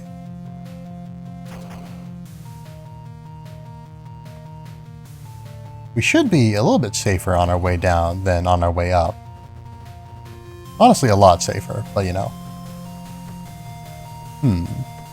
So yeah, so now it's definitely the dropping enemies beneath me are definitely closer to me than this guy.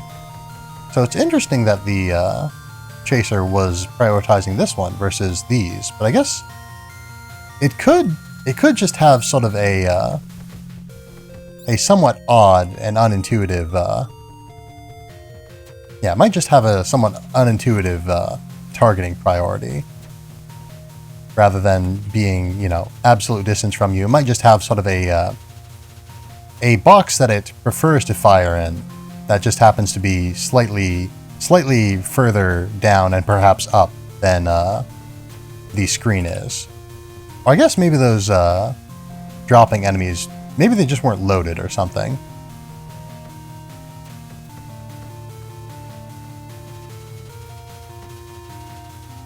Yes, now if we position ourselves just right, we should be able to hit you 2 or 3 times per boomerang toss.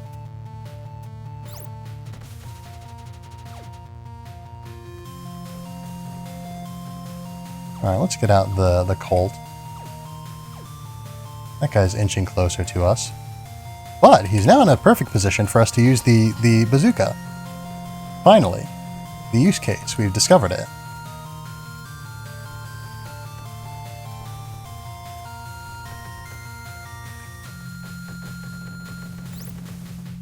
There we are. Very nice, very nice. And nothing there, I don't think. Alright.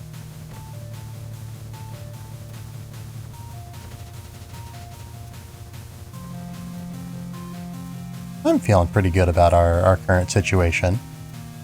We are a fair ways since our last save point, which hopefully means that we're coming up on our next one pretty soon here. Trying to make that jump, but it seems like maybe that wasn't the jump that they were intending you to make.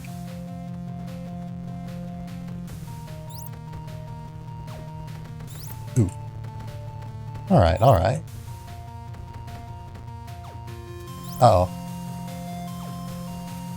Alright, we've just gotta live with the fact that this guy is here for the time being. But he won't be for long, if I have anything to say about it.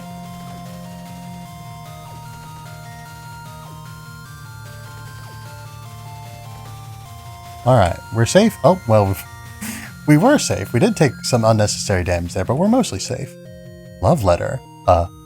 Love letter? Who might have sent it? Yeah, this is a bit of a weird place to send a love letter, but I guess maybe they were just in love with that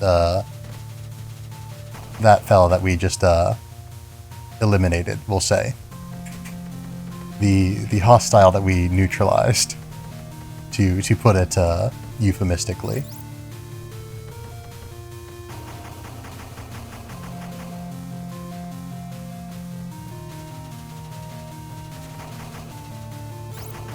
Alright, alright. If you have this guy floating around shooting projectiles, not a huge fan, I must say.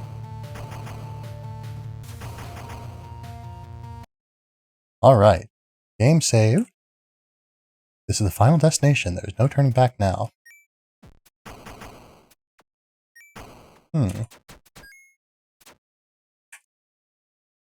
Traveler's Journal. Adventure Log and Memory Journal of a Traveler. So we do have a lot of space left that we haven't filled with items yet. I guess there must have been secrets somewhere that we didn't acquire. I guess it may mean by final destination. I'd assume that meant this was the final boss, but no. It seems that is not the case. I can't tell if this is trying to home in on that crystal, or if it's just being blocked by the crystal. It seems like it's just being blocked by it. Okay. Alright, we're going to take our time on this. Because we're getting pretty close to the end here. And we're getting pretty close to the end of the stream. And I'd like to be able to beat this game at least on stream tonight. Took a lot of unnecessary damage there.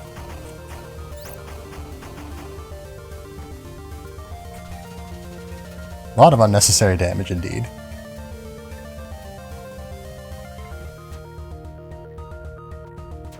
This is quite the place, huh?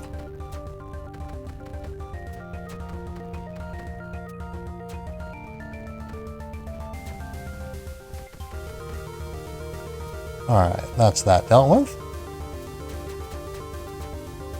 Nothing of any great importance up there.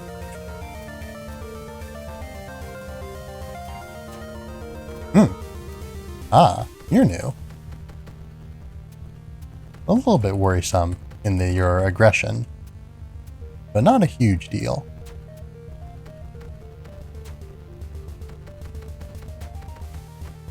Oh. Well, we were pretty low on HP anyway, so I guess it's fine.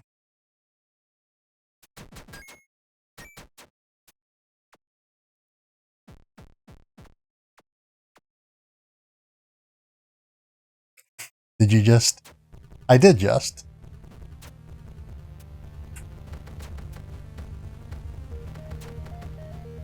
I did just. Unfortunately. Oh dear. But we're not gonna just again. Not just yet, anyway.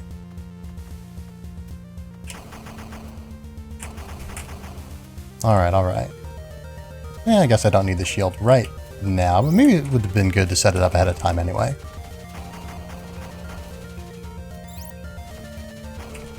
So, we're not going to just again. We will not. Don't ask for that in writing. But we're not going to. We're not going to do the thing that I did. You know, the thing.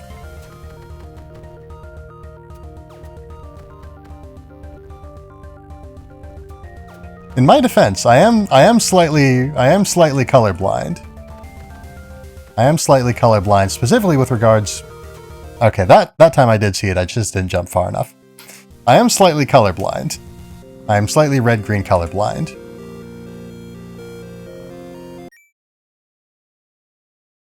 Not to John or anything, but I do have an excuse.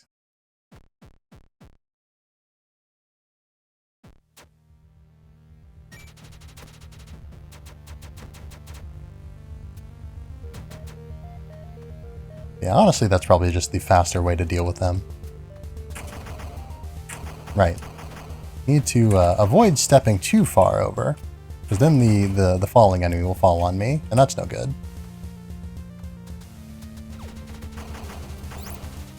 Nobody wants a falling enemy to fall on them.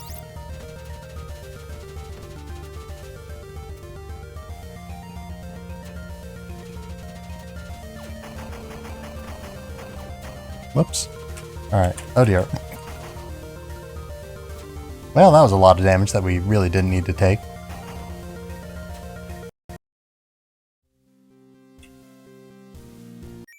Alright, so, you know caution? That thing that I was talking about? We're going to exercise that again. And exercise indeed. We do need to... I need to develop the ability to be properly cautious, I suppose. I need to strengthen whatever part of my body it is that allows me to be cautious. Because it is certainly atrophied, it seems like.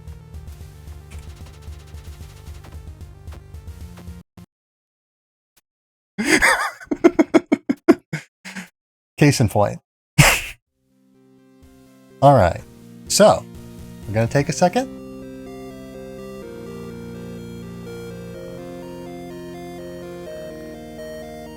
We're going to focus, and we're going to... Nope.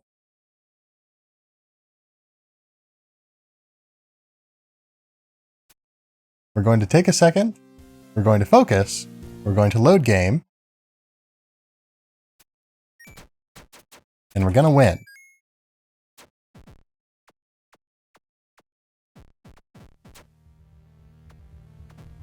Yeah, keep the leaf. Hit that.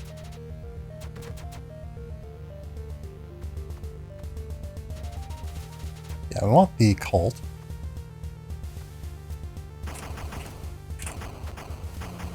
Once again, I need to be careful. Oh. I promise I don't mean to do this. I don't mean to immediately contradict myself every time I talk about being careful. This is not a goof. This is just me being me.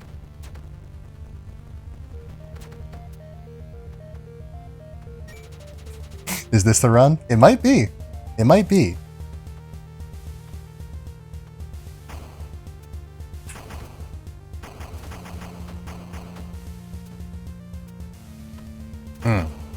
That's a bit unfortunate. But we've got a fresh shield. We've got our boomerang. We're all good.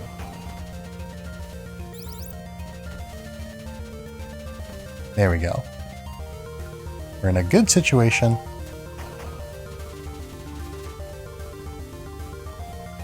Oops. Switching through the wrong set of items there. And then I used the wrong button. Okay, okay.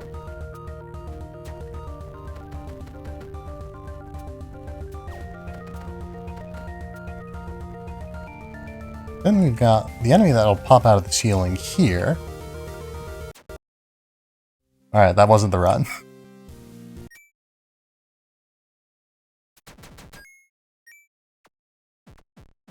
But each time we fail, we get a little bit closer to success, I want to believe. And I will believe, regardless of what anyone says to the contrary.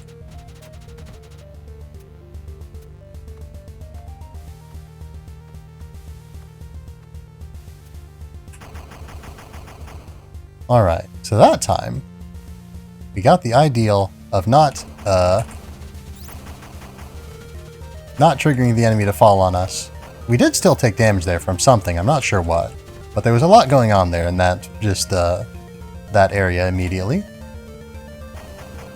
So any number of things could have harmed us there, but we only took 1 damage, which is better than we have done historically.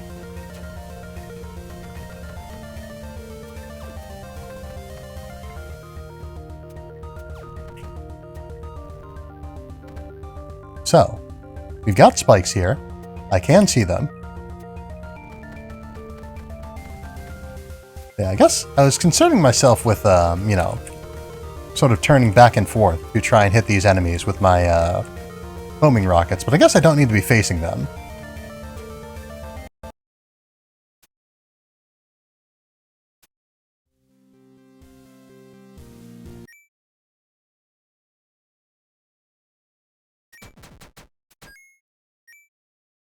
So I might have done it again.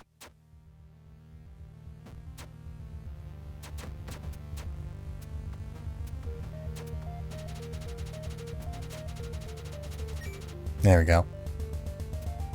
So, anyway, how's everybody doing today? Do you have a nice Thanksgiving for those of you who celebrate it? I took damage there again from that enemy that I tried so hard to not take damage from last time. Maybe the leaf would be more ideal here. It seems like not. I guess I didn't use the boomerang. I probably should have.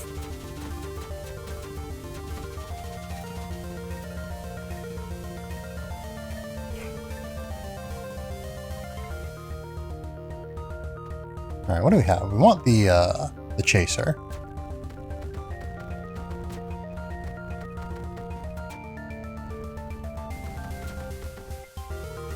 So, we're not going to walk directly into the spikes this time.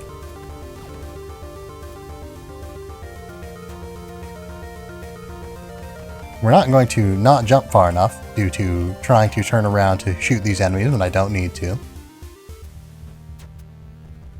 And we might as well take the opportunity to be a bit cautious here. Let's switch to the cold, it'll be faster. There we go. These enemies are also eliminated in a single cold shot, so that's fine. Absolutely cannot justify letting this enemy stay. And I can't shoot him from this angle, it seems like. And I'm definitely not going to risk going in front of him and taking damage if I can avoid it. There we go.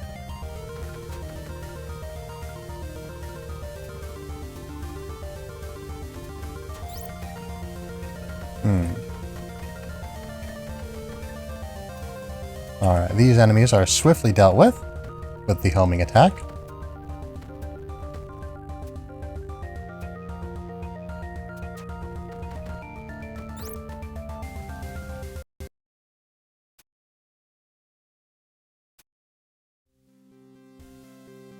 Anyway, so we're going to try it again.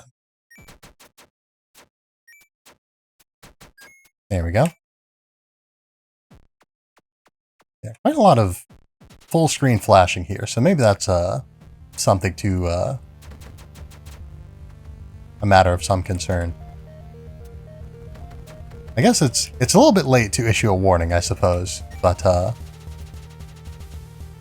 yeah, it seems like we may be in a situation where we might experience some full screen flashes pretty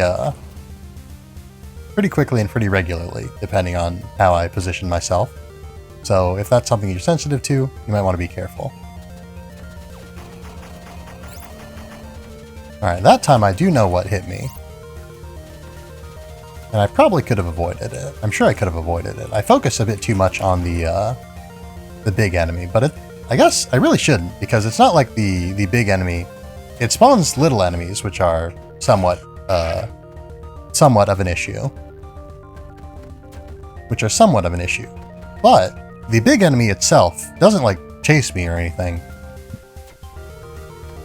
So I need to be aware of it, but I don't need to be that aware of it. I don't need to be aware of it to the exception of being aware of everything else around me. Yeah, since we...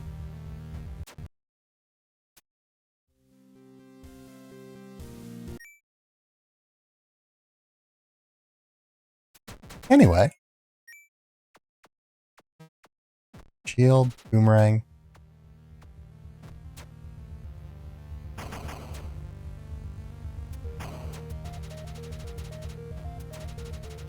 Boomerang? Alright, let's just hit this guy first, I guess. There we are. Alright.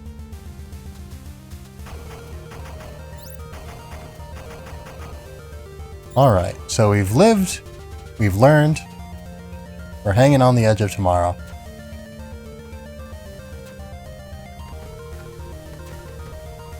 And we're gonna make it. I'm confident. This could be the run.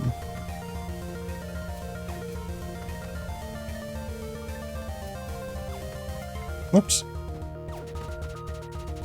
Well, it's definitely not the run where I don't take any damage, but it could still be the run.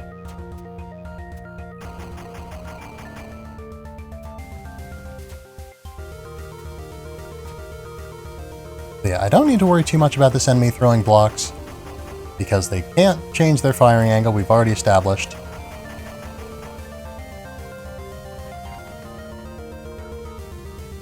Firing angle. I guess they're not firing anything per se. But they can't change the angle at which their projectiles travel. They can't vary the distance or anything like that. So as long as I stay outside of a very specific, like, parabolic arc, I'm fine, basically. And I need to act accordingly.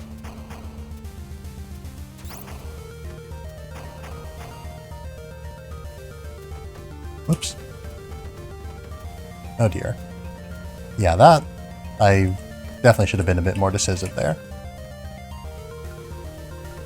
Yeah, have a Beat Saber challenge map, which I believe can melt your arms metaphorically.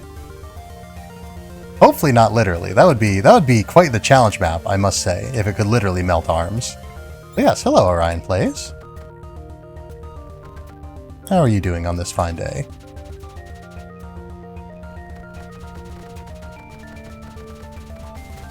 Metaphorically, yeah, of course, of course.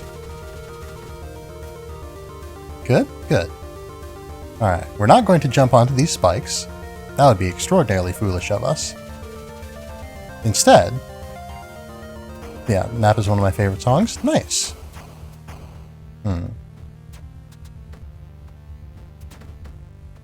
Well.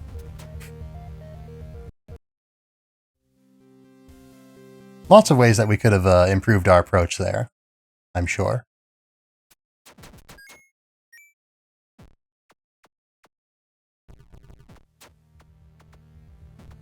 Alright, alright.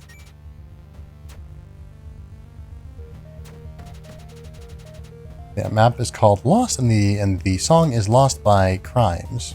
Or, yeah, I assume that's how you read that. Yeah, never heard of that band or song, or I guess artist, perhaps. I don't know that it's necessarily a band. Alright, alright.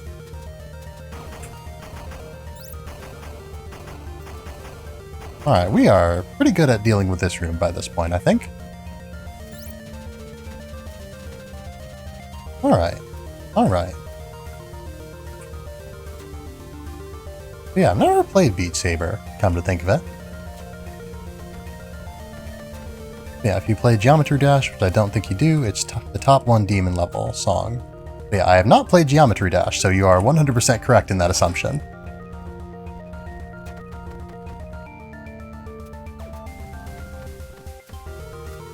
Alright, that's that. And that's this enemy. Okay, Alright, alright. So, there's a very narrow area in which this enemy can actually harm us, and I was treating it like this enemy could harm us basically anywhere before, which was a foolish endeavor, and led to me running into these spikes to my left very much often.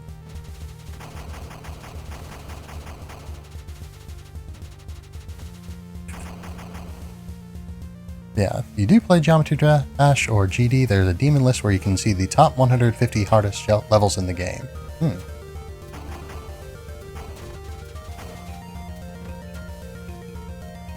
Alright, so... yeah, and fun fact, Geometry Dash is more popular than Minecraft in Russia. Very interesting. Alright, that enemy is dealt with. This enemy will be dealt with. Boomerang. Colt. Gonna have some coming from the ceiling. Yeah, want to hear something crazy? Sure.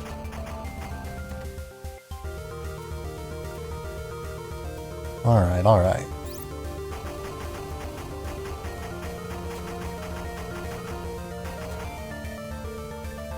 Alright. Want to visit the Chernobyl nuclear plant? Don't they... do they offer tours of that place? I know that I think there's a service that you can, like, get close to it. But yeah, yes? Yeah, I thought I'd heard about tours of it.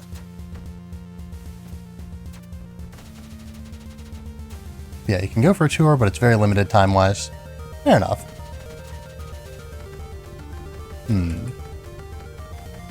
This feels like a bit of a weird question, but I wonder how, like, irradiated it is still. Maybe go visit Fukushima Daiichi? Because why not? I mean, I guess if you're going to visit one nuclear power plant, you might as well, you know, go visit a few more. I guess Chernobyl isn't really a power plant anymore. It's a former power plant. I suppose we don't have a specific term for that, I don't think. Yeah, I assume it must be... yeah, Chernobyl must be relatively safe at this point if they are allowing tours of it, but the...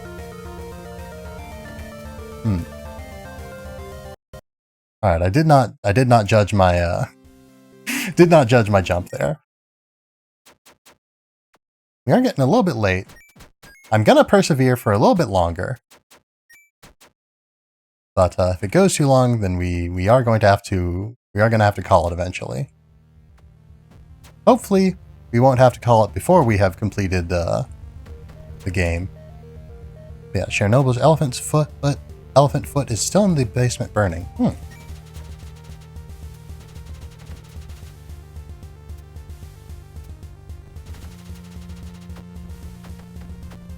Well, I'm glad to hear that it hasn't left.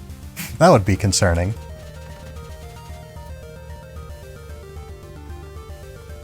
Alright, so, whoops, shield.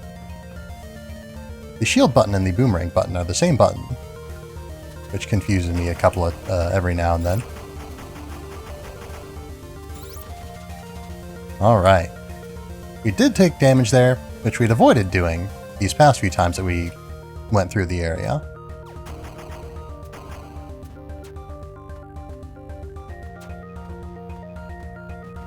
Yeah, pretty sure that thing's going to outlast the nation it resides in. Yeah, I wonder what the, it's interesting to think about the elephant's foot. I don't know very much about it. I know that it's, you know, super radioactive and, like, basically unlike anything else that exists on Earth, fortunately. But, yeah, it's weird to think, or it's interesting to think, like, how long will it exist, I wonder? I'm sure that there's probably estimates. I'm sure that there's probably estimates done by, you know, physicists and whatnot who are much more well versed on the topic than I am.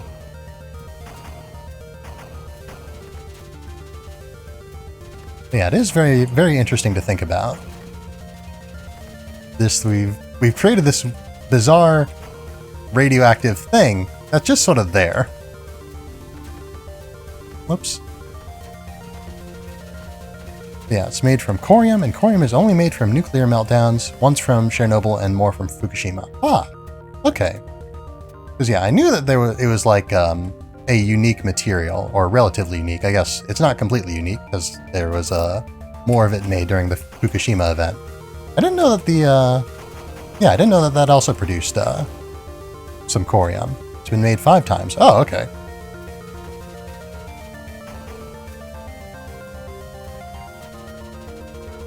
But yeah, so not as unique as I thought it was, but noteworthy.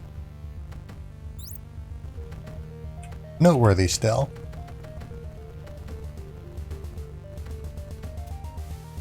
Alright, alright. We're safe. Y'all never heard of America's first nuclear meltdown? I haven't, actually. Come to think of it.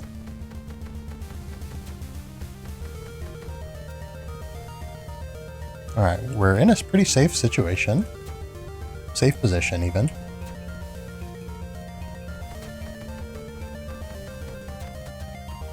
Right. The enemies drop on us. It's been such a long time since we've had any of these guys land on us that I kind of forgot that they could. Can we... No, we can't hit them with the cold, it seems like. We can hit them with the boomerang, though.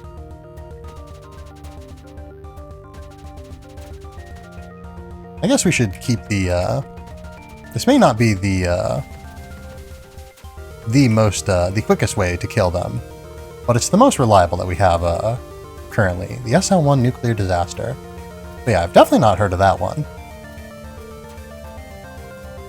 But yeah, why don't you enlighten us?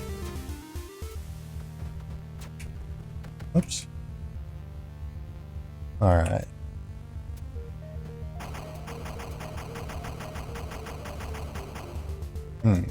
You want to be difficult, it looks like. Oh, and indeed you were. You were difficult.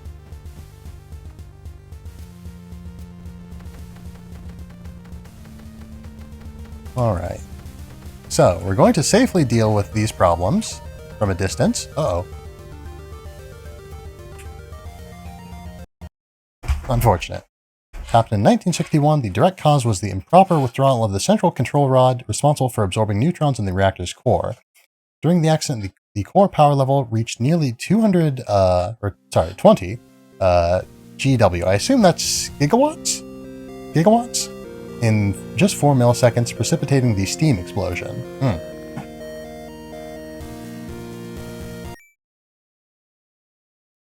Yeah, I'm not familiar with measures of energy, so I'm assuming that's gigawatts. Please correct me if I'm wrong, of course.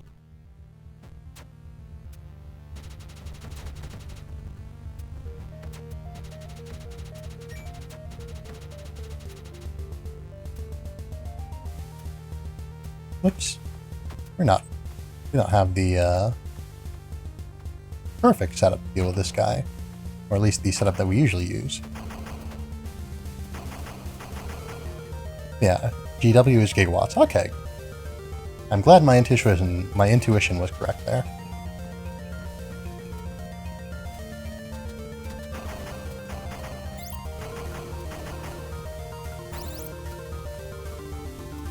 Oops. Okay, there we go. Yeah, Chernobyl was because of human error. But yeah, I guess other than, personally, other than Fukushima and Chernobyl, which are the, I don't want to say popular, but I guess the more well-known nuclear incidents, the only one that I can think of off the top of my head, yeah, Fukushima was because of its reactors haven't been tested in 40 years. But yeah, the only like nuclear, and it wasn't like a power plant, a nuclear plant, the incident that I'm thinking of, but it was the Demon Core. I remember I read about the Demon Core once, and that was an interesting situation.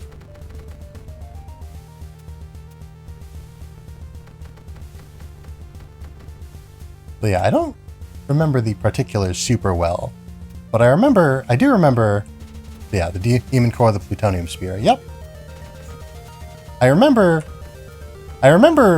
Mostly I remember that the one scientist who like was fond of like pretty much just flagrantly ignoring safety protocol. I kind of don't want to like call him out because he did like, you know, pass away from it, but it was, yeah, for the third nuclear bomb if Japan didn't surrender. Indeed. Or yeah, I didn't know that offhand. But But yeah, I remember, like, the first incident happened because, like, there was a particular, like, lab procedure that they were supposed to use for handling the sphere. And, the scientist who was, like, in charge of it just kind of decided that, he didn't feel like following safety protocol after getting sort of acquainted with the Demon Core. It wasn't the Demon Core at the time, or at least it wasn't referred to it as such. But I remember the guy in charge, you know, sort of got a little bit careless, as I tend to do with these enemies here. Well, maybe I shouldn't probably be joking too much about this, considering that, you know, at least one man did die as a result of this incident. And I think, yeah, accidentally dropped it onto the core, and dropped it onto the core and caused the core to go into a supercriticality, a self-sustaining critical chain reaction, quickly remove the brick off the assembly, but received a fatal dose of radiation. Whoops. There's my lack of caution again. But yeah. I've got to say, yeah, props to him, though, for having being in the state of mind to, like, immediately, like, think, oh, this is really bad. I need to, like, solve this problem so that we don't all die. And in fact, did do that, and saved the lives of a lot of people there. I think, yeah, I guess I was thinking of the second incident with the core, actually. Because, yeah, the one that I was thinking of was Slotin, as I think it was his name, where he would, like lift up the lid on it with, like, a screwdriver, when he was very much not supposed to. Alright. Whoops.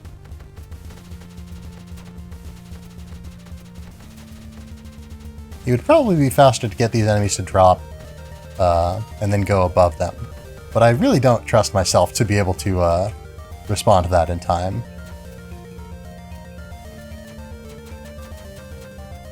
Right. That is not one of the ones that you need to shoot. That is one of the ones that you need to walk into. Well, this is a rough situation, huh? Yeah, Louis Slotin becomes the second victim of Demon Core recreation of Slotin's instant of tickling the dragon's tail, which shows the configuration of beryllium reflector shells prior to the criticality. Indeed. Alright, okay. Well, we made the first jump. I didn't think I'd make the first jump, to be honest, so I'm not too broken up about not making the second jump there. Whoops.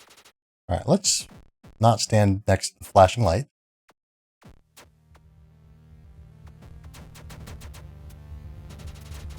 Whoops. Again, the boomerang doesn't seem to activate this if I'm too close. Think it still exists? Probably. I would assume that they wouldn't just, like, throw it away. But yeah, I think... Yeah, I guess I haven't been keeping tabs on the Demon Core, personally. But, I think, didn't they use it... Or no, I was gonna say, I thought that they used it for, like, a nuclear test. Like, detonated it. Yeah, so we know about Castle Bravo. I'm not familiar with that term. It might be something that I'm familiar with that I'm just not recalling offhand, but I don't... Yeah, I don't know what that refers to offhand, I'm afraid. Yeah, like I was saying, I think they were going to use the Demon Core in, like, some sort of nuclear detonation test at some point. But it was still, like, too unstable from the second incident for them to safely make use of it. Yeah, Castle Bravo hydrogen bomb.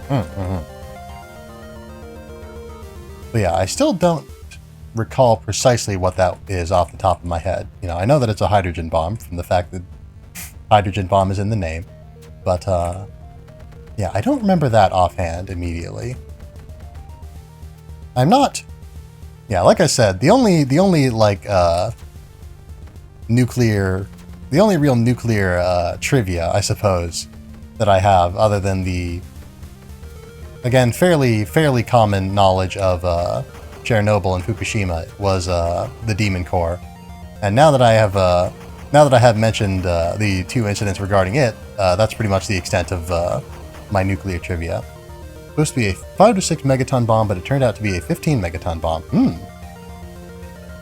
Well, I hope that they didn't figure that out the very hard way. I guess there's not really an easy way to figure out that a bomb, or there's not a non-destructive way, I don't think. A safe way to figure out that what is supposed to be a 5 megaton bomb is actually a 15 megaton bomb. But hopefully it wasn't too terribly dangerous for the people involved. They did. Sit. Yeah. When detonated, it yielded 15 megatons instead of the 5 to 6 megatons. Yeah, I hope that the people who detonated it were at least a reasonably safe distance away, given circumstances.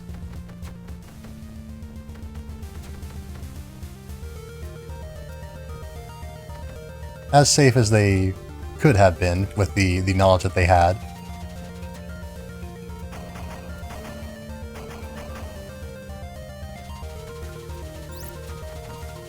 Alright.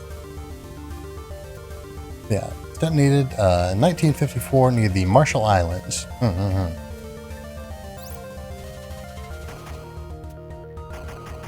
Alright. We're in a good situation. Actually, you know what? Let's just run past. I guess there's no reason to stick around in that particular case.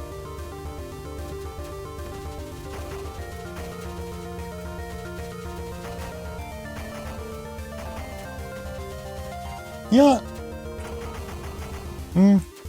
Okay, so we have to come at it from this angle, I think, to be able to really safely have time to jump over these guys. Oh, whoops.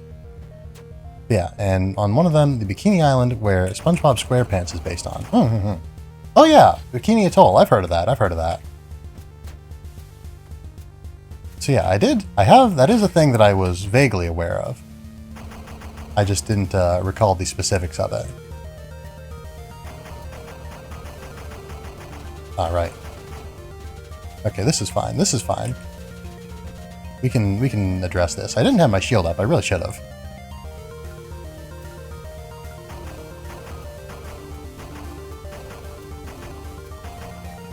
Yeah, I believe I know more about nuclear stuff than most people. You know more than I do, at the very least. So kudos to you on your knowledge.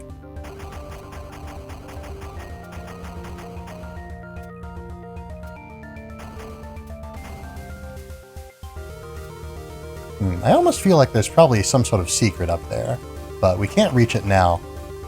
And I don't know, I feel like we're a little bit too invested to turn back, really.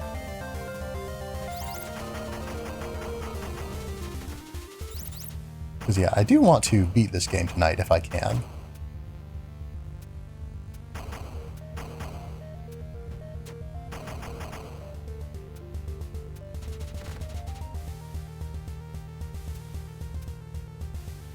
Okay. Ah! This is the final boss, I do believe.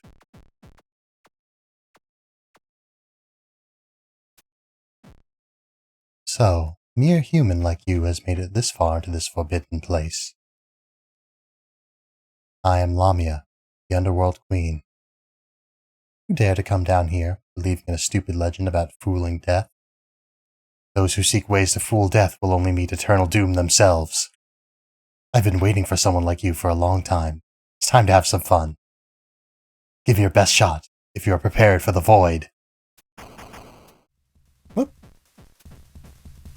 Uh-oh. You're not vulnerable right now, it seems like. Ah, actually, you're probably vulnerable to the leaf, huh? Yeah, later in 1961, the SAR bomb was detonated. Oh yeah, I have heard of that one. Though I don't know the precise details of it. It seems like you are not vulnerable now either. But I must be missing something.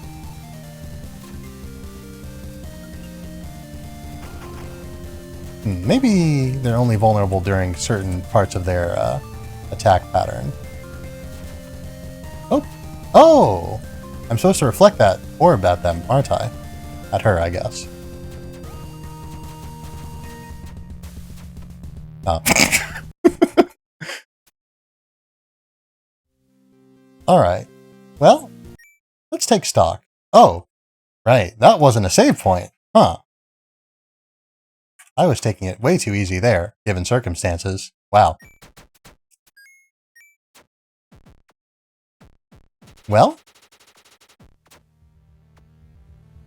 I can forestall the end of the stream for a little bit longer, I suppose.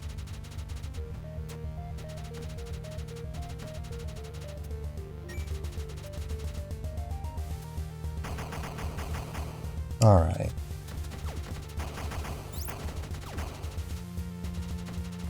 Alright, that was a lot closer than I liked and had come to expect from that particular section.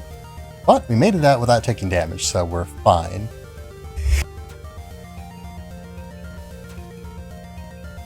Pardon me. But yeah, we literally can't do better if we don't take damage. So no complaints here, I suppose.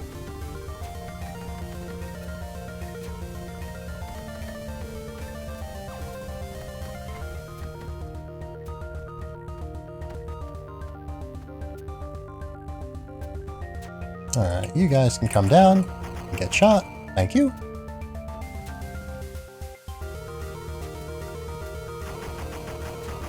All good, all good. There we go. Alright.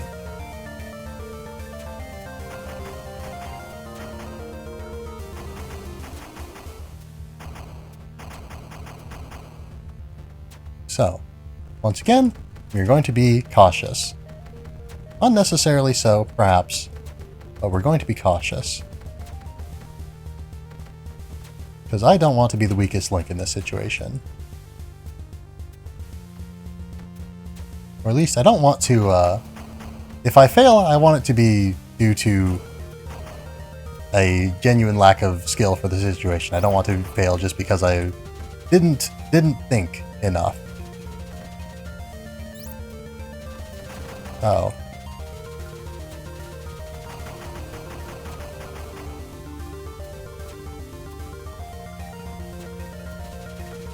Yeah, there's one thing I don't know yet.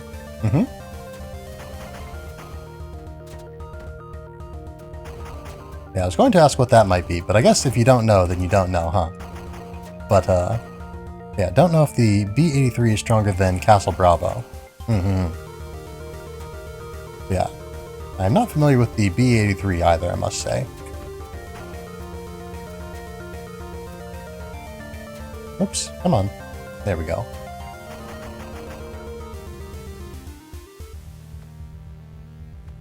Alright.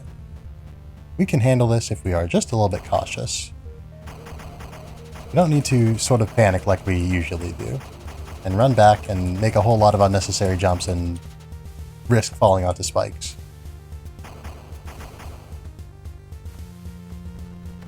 That was probably a situation where, well, I don't know for sure. I was going to say that might have been a situation where a different weapon would have been more useful, but I really am not sure.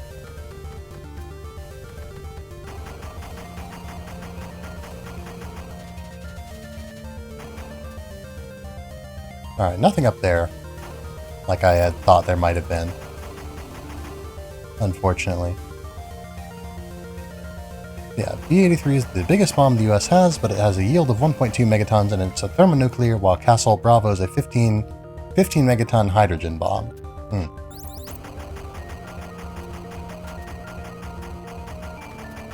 Alright, alright.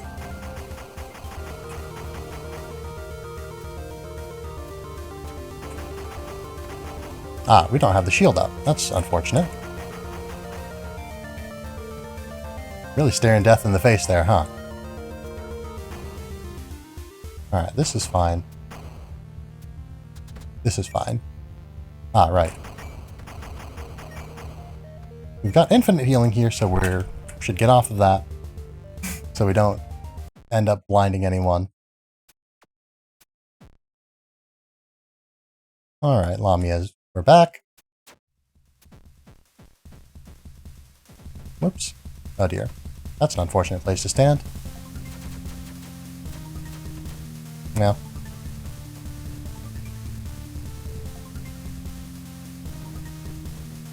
So yeah, we need to work on not letting ourselves get boxed in, I suppose. Well, we've got to work on also being able to reflect this projectile so that we can win.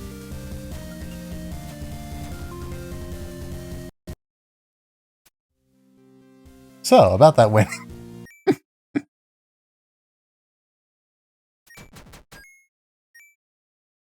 Yeah, another interesting note is that Lamia also has a magic leaf like we do.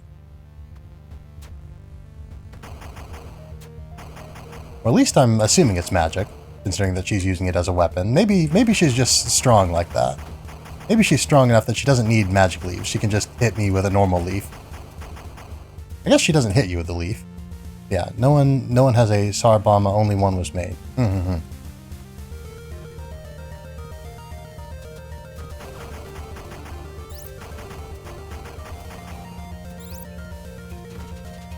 Alright, that is that room dealt with. It was by Russia. I would assume so with a name like that.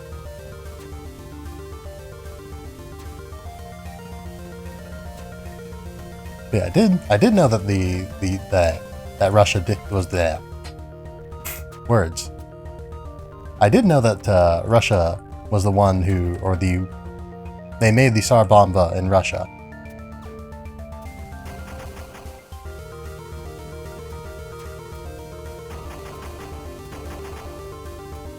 Yeah, I do wonder how effective oh, interesting.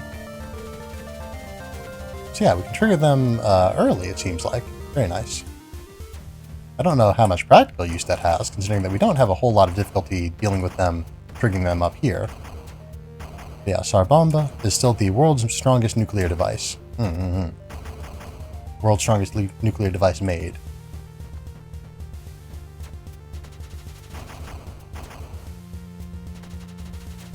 Alright. And it was 50 to 58 megatons of TNT. You know, I feel like I knew at one point, but how much is a megaton? Like, I know that, you know, it's a measurement of explosive force, but like, how many tons of TNT, I guess, is it equivalent to, is what I meant to say. Because, yeah.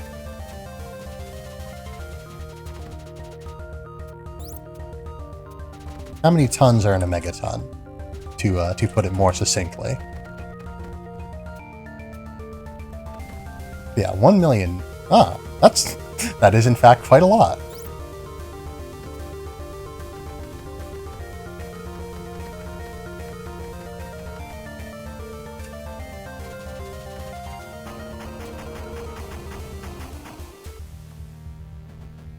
Alright, this we can just run past, it's fine. But yeah, so we've got to play smarter, not necessarily harder. Though we can do that too, I suppose. If it would be to our advantage.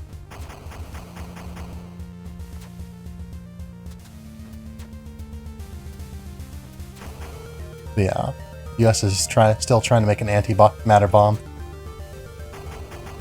Well, that would be something, huh? Whoops.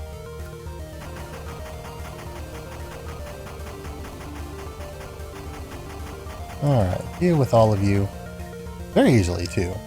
I didn't even need to move.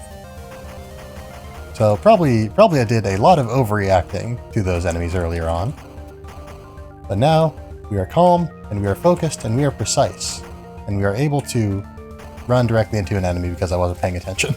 And I thought that this enemy had died before it actually did.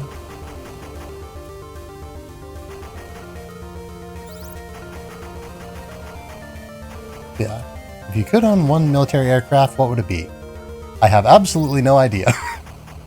I don't know. I'm not super well versed on a lot of military things, be they weapons or vehicles or what have you.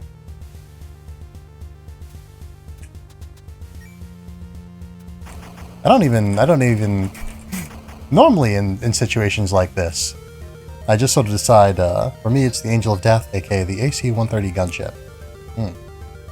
Normally in situations like this, I would just sort of say whichever one I thought looked coolest, but I don't even know enough about military aircraft to know which of them look cool and which ones look less cool by my standards.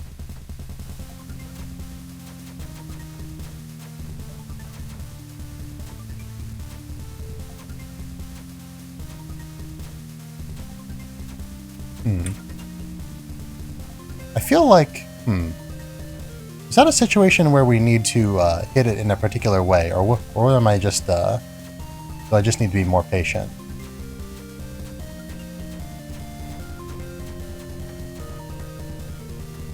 Alright, Lamia definitely took damage there.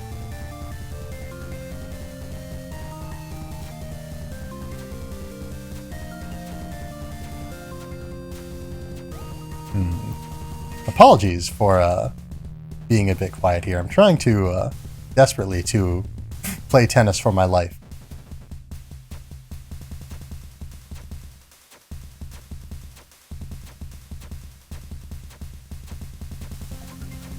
And I'm not not great at it. Not great at this this deadly game of tennis.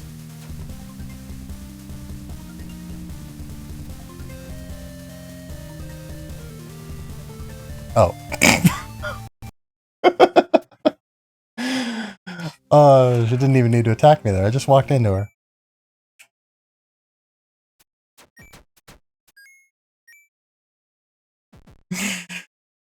Unfortunate. Unfortunate.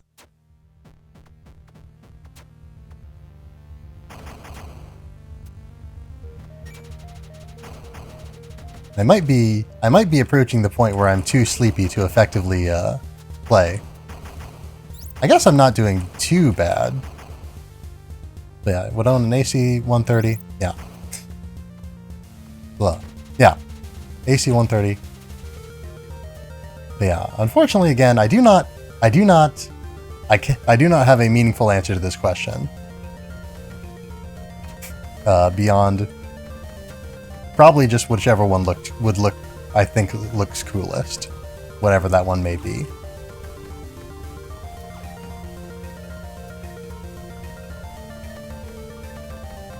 Are we seem to have been hitting that enemy, despite the fact that, like, we really shouldn't be making contact with it. So I guess maybe the shots were sort of clipping through the wall there, or like the wall, there was a section that wasn't fully loaded, which is interesting. Oops. Uh-oh. Alright, this is fine, this is fine. Shield, boomerang. Colt. Turn around, jump, shoot, proceed.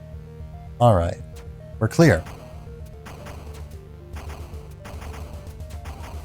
Yeah, looked like a B2 spirit type of person, not gonna lie. I'm going to take that as a compliment. I have absolutely no context for what that means, but I'm going to assume that that's a cool looking plane.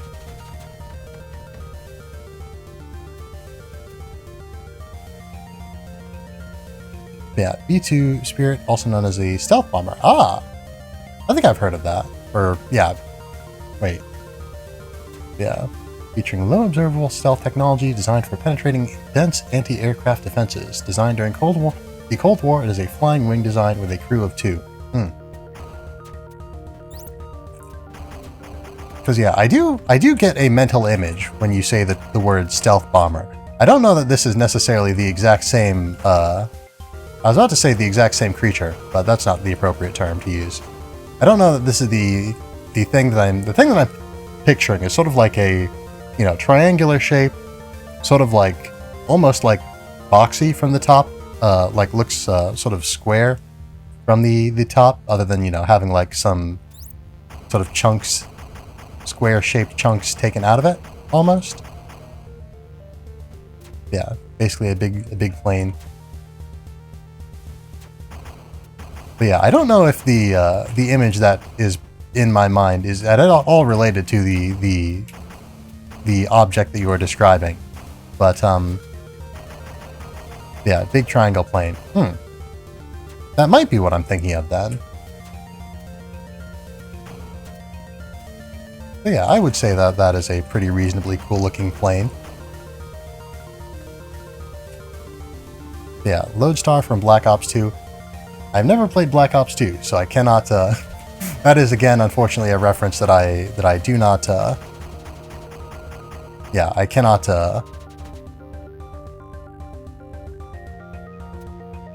what's the word I'm looking for?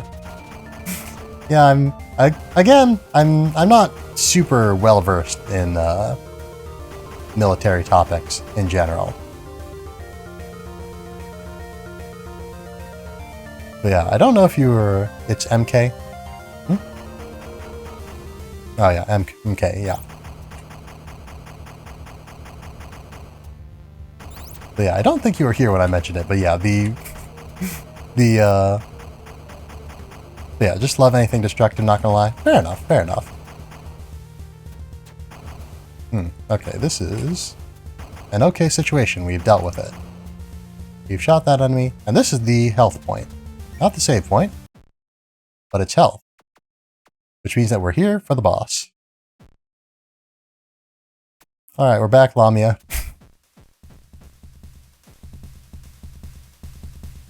I hope you're ready for tennis, because I am. You know, broadly speaking.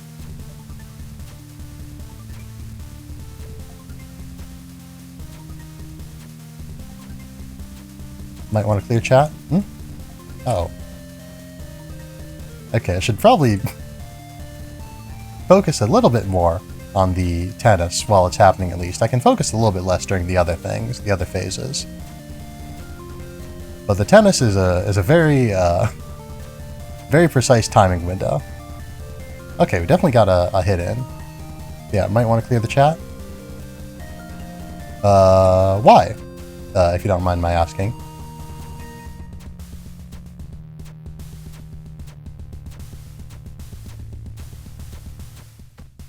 Okay, that's 2.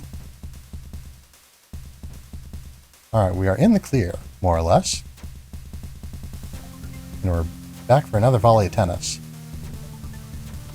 Oh. Oh, this is bad. Yeah, just to make it clean, doesn't look like I'm blowing it up. No, that's fine. It's fine. Again, maybe I should have focused a little bit more on the tennis. But it's fine.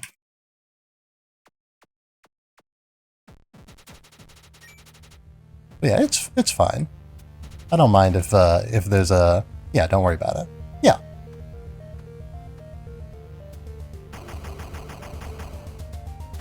You know, I don't keep chat around just for, like, aesthetics' sake. You know, I like talking to you guys and all that. To you folks, I should say, perhaps. I do, you know, try to use, Learning with Orion. Yeah.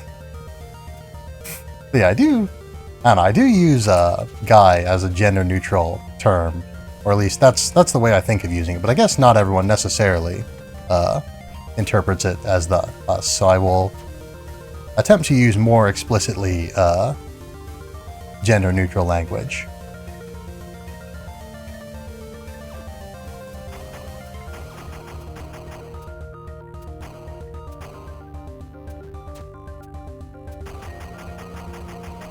But yeah, I do like trivia. I do like learning trivia.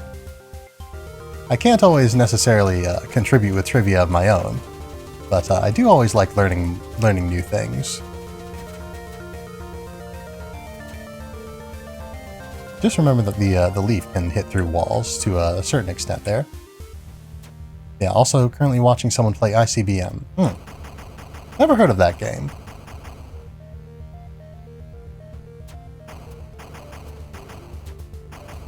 But yeah, I know what an ICBM is, so I have a vague idea of what the game is probably about.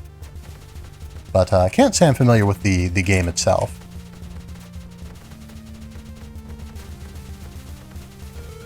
There we go. Whoop. This is a weird path that my missiles are taking.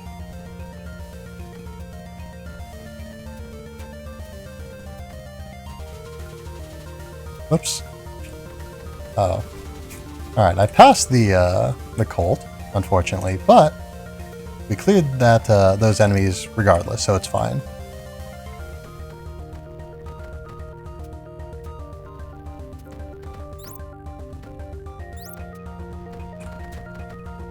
But yeah, ICBM is a real-time strategy game of nuclear destruction. Research new technologies, build up your nuclear stockpile, and use a combination of ships, planes, and missiles to strike at the heart of your opponent's cities while keeping your population safe from harm.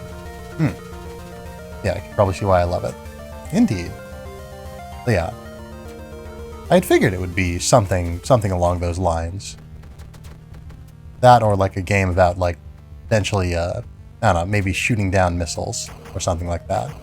I guess, yeah. But yeah, I guess shooting down missiles is part of the description, perhaps, or at least an implied part of the description, as you have related it to me. So we can deal with these enemies without too much fuss, so we don't need to panic and fall into spikes. We never need to panic and fall into spikes, but we do end up doing that a lot. You have learned about 10 to 20% of my destructive side.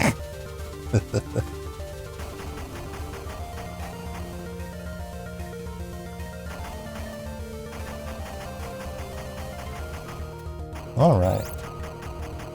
One day we will learn the full extent of your power. And that will be a very interesting day, I'm sure.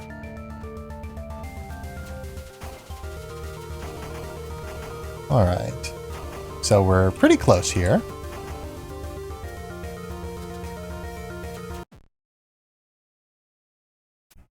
Alright, everybody get your leaves ready. We're here for more tennis.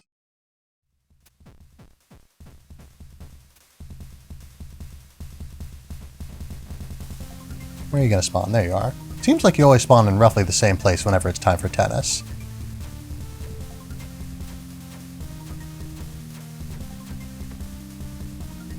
Alright. So yeah, pretty simple patterns this boss has.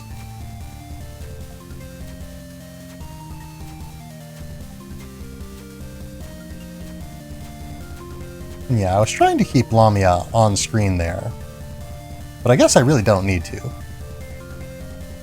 It's probably better to position myself a little bit further out, so I have a little bit more time to react. At least in my case. If I were well practiced at this, it would probably be better to be a bit closer, so that I could end the fight sooner. But for now, probably it's best to try and keep a consistent distance so that we have a consistent timing window. The hitbox on my leaf is pretty reasonably generous. Let's see how you face this. Ooh. This is troubling.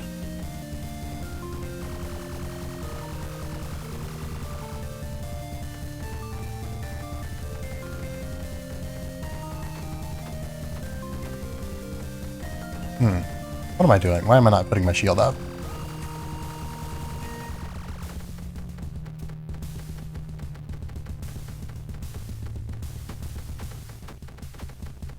Yeah, I guess we don't need to if we just dodge correctly. And someone asks how much damage you want. Alright, alright. We put ourselves in a bit of a bad situation here, but it's fine, it's fine. I would say yes. Oh! Uh-oh. Alright, we've got another phase. Alright. Unfortunate. We're gonna give it one more attempt. We're gonna give it one more attempt, and, sick. One more attempt, and then we'll have to call it, I think, for tonight. Because we are getting pretty late here.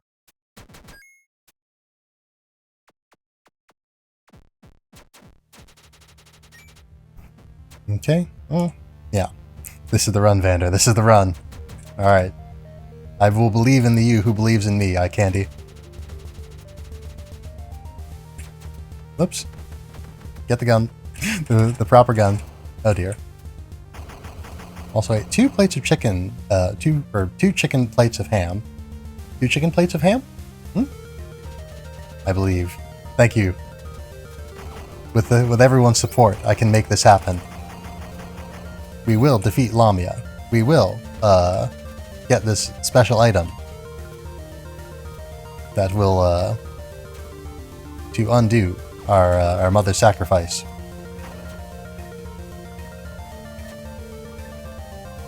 Didn't see chicken in there? Ah.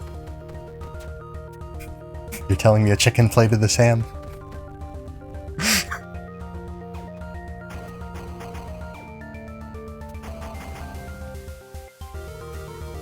Yeah, two plates of ham. Gotcha.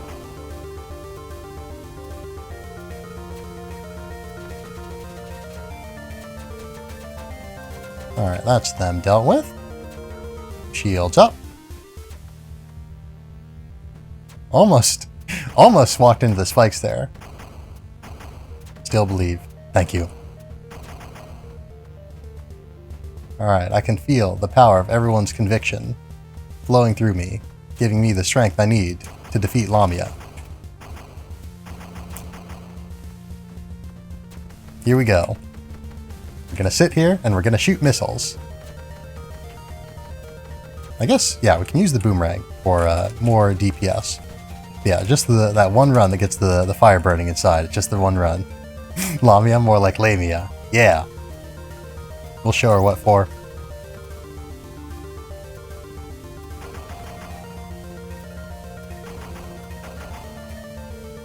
Oh. Alright, so we're in a bad situation, but we're not dead yet.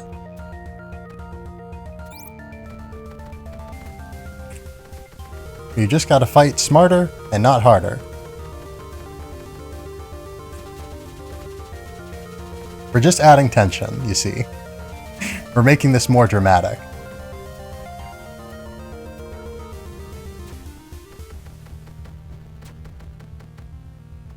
Alright.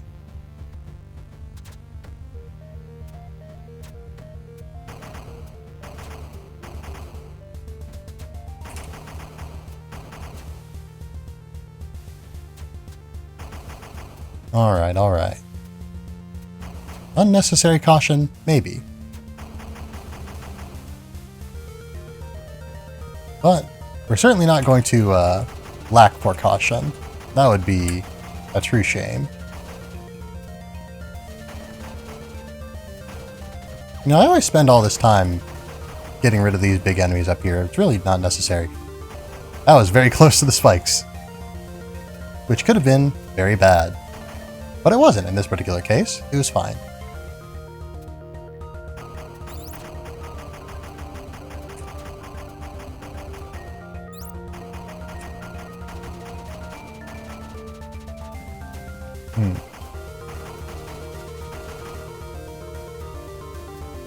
Alright, we are home free, more or less. Honestly, I don't feel super safe, so I'm going to, just in case, to eliminate any risk of human error in this particular case, we're just gonna get rid of these guys.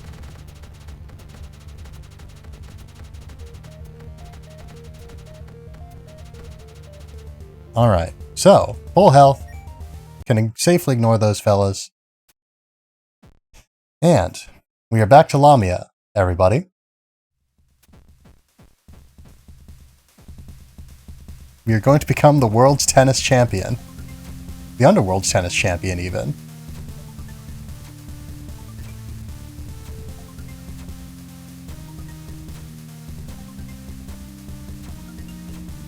Here we go.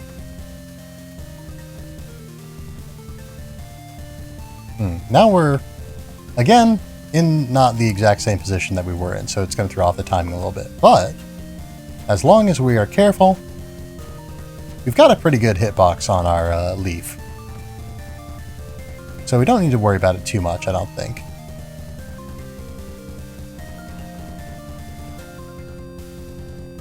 But, we have got this. I think it's like three volleys. 3 volleys before this phase ends. Whereupon we will want to switch to the homing missiles. There we go. Whoops. Where's my shield? There we go. Alright, alright, alright. We've got this, we've got this.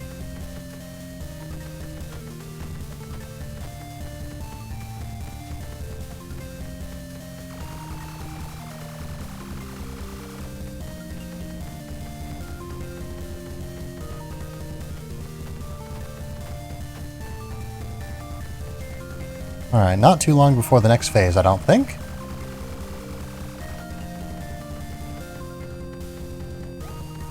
My finger's getting a little bit tired from pressing the fire button.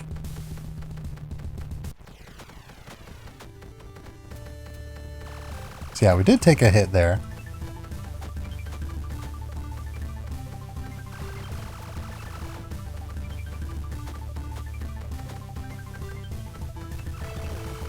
But this pattern is almost more manageable than the last one. Because Lami doesn't move very much here.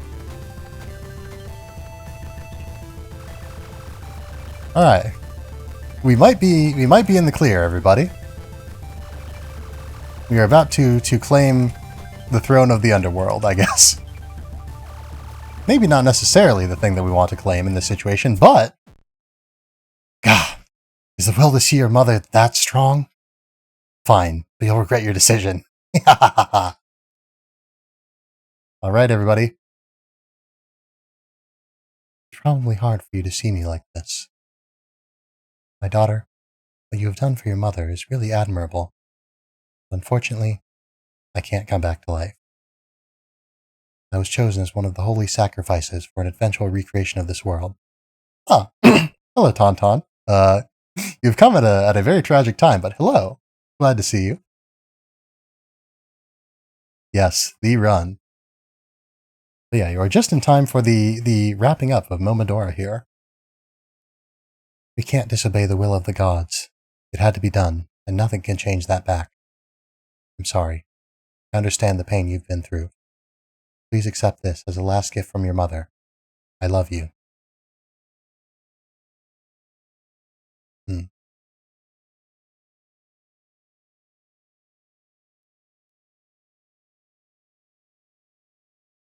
And thus ends the story of Momodora.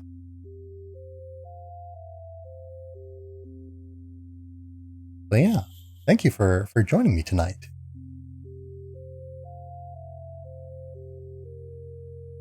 Isadora Doralina. Vodka, Yoki. I don't think we saw them. Hawkmen. I love it when games have these sort of enemy pretty. Yawa Yawa. These little enemy have the enemies in the credits. Haven't seen this game? Yeah, it's Fuck. Oko Jr., Oglot. It's a fairly relatively obscure. I know that they've Bombcat. Oh, I forgot that's what they were called. KoHo, Iwan, Buck. But yeah, you may be more familiar, or maybe not, I guess. Henekby, Oko. You may be more familiar with the 4th game in the series. I think that's probably the one that's most popular. Momodora, Reverie Under the Moonlight. Yeah, love the little character credits in this.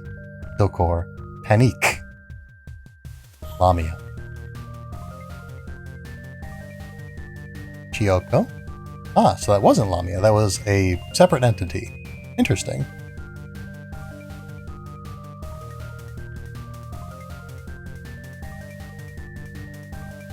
Momodora staff.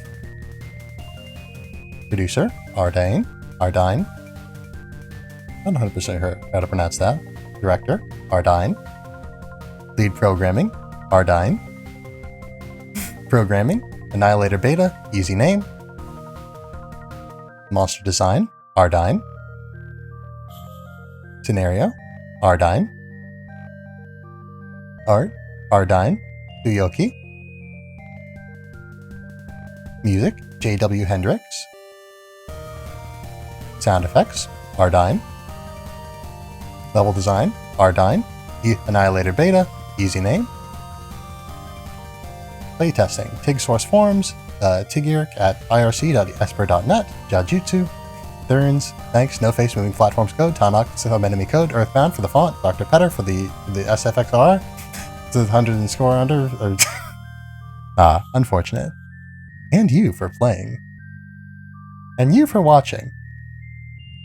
You have been destroyed a little bit. Just a little bit. But yes, that concludes Momodora. There's still a lot of space in our inventory for items that we didn't pick up. Or yeah, I'm not sure what was up with those. But yeah, it looks like it is the end. So we will conclude. All right, so that went a little bit longer than I was expecting. I was kind of hoping to be able to clear Momodora and then be able to move on to Momodora 2 tonight, but unfortunately that was not the case. But it is what it is. So let us go over the business, then we will wrap up as per usual. Oh, there's music playing. I turned the music off. Yeah, glad I caught your stream. Sorry I came in at the end. Hey, no problem, no problem. Feel free to come and go as you feel, of course. So we've got different music playing, but I don't see anything happening. So you know what? I'll keep an eye on this. I'll keep an eye on this while I wrap up. And if anything changes, I'll switch back to this screen. But yes, for the time being, though. Yeah, thanks for streaming today. Thanks for streaming. I've been lurking the entire time. Hey, thanks for stopping by, Sheps. Thanks for saying hey. But yes. So yeah, I will keep an eye on the screen in case anything changes. But for right now, I'm working under the assumption that the game is done. But yes. So, schedule. Tomorrow, we're going to be doing Destiny lore. We're going to be covering Destiny 1 at least. I don't have work tomorrow, so in theory, I could just keep going until I have also done the Destiny 2 lore up until Forsaken, because that is what we are aiming for. Yeah, you have also learned with Orion. Congratulations. But yes, so we'll be doing Destiny 1 lore, possibly also Destiny 2 lore. I might take a little break in between for, I don't know, lunch or something, depending on how long it takes. That'll be at 10 a.m. Central Time. Then next Tuesday, we will be doing a collab with Altariana, Sheppy Sheps, who you may be familiar with, at least passingly. But Sheppy Sheps and Judo Kami, we will likely be continuing, or we will likely be beginning Borderlands the pre-sequel. We could very well be playing a different game as well. Because yeah, we usually play 2 games on these collab nights. So yes, that'll be at 5:30 Central Time. 5:30 p.m. I should specify. And then next Thursday, I'm not 100% sure. I was kind of expecting and planning on yeah, you leave now? Alright. Thanks for stopping by Orion Plays. Glad to have you. Hope you have a fine night and all that. But yeah, next Thursday, we might go ahead and play Momodora 2. We might not. You know. Been a great stream. Oh, thank you for saying that. It really means a lot. But yes. So that will be next Thursday, 7:30 p.m. Central Time. Not 100% sure what we'll be playing. There's a good chance it'll be Momodora 2, but you know, I don't want to settle in for any super long series at the time being. So, you know, I'm not going to promise that right now. But yes, that will be that, 7:30 p.m. Central Time. I've said that like 3 times now, I'm pretty sure. And then next Friday, if we wrap up the Destiny 2 lore this Friday, then we will actually start playing Destiny 2. We will start Forsaken. We may or may not finish it. We probably won't finish it, but we will start it at least. And So, as per usual, customarily, at the end of our streams, I ask for any raid targets. If you have any suggestions, I can certainly find someone myself, but, if anyone has anyone in mind that they would like to stop by and visit, it can be anyone, we're not particular. So, yeah. If you have any raid target suggestions, feel free to drop them. If not, again, I can find someone. And I'll give you all a moment to do that while I take a sip. A well-deserved victory sip.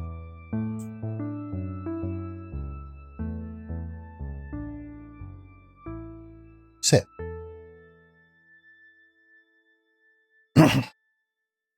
Yeah. It was Ran Rune. That's basically it. Alright. Let's go see what Ran Rune is up to. I can't say I'm super familiar with them.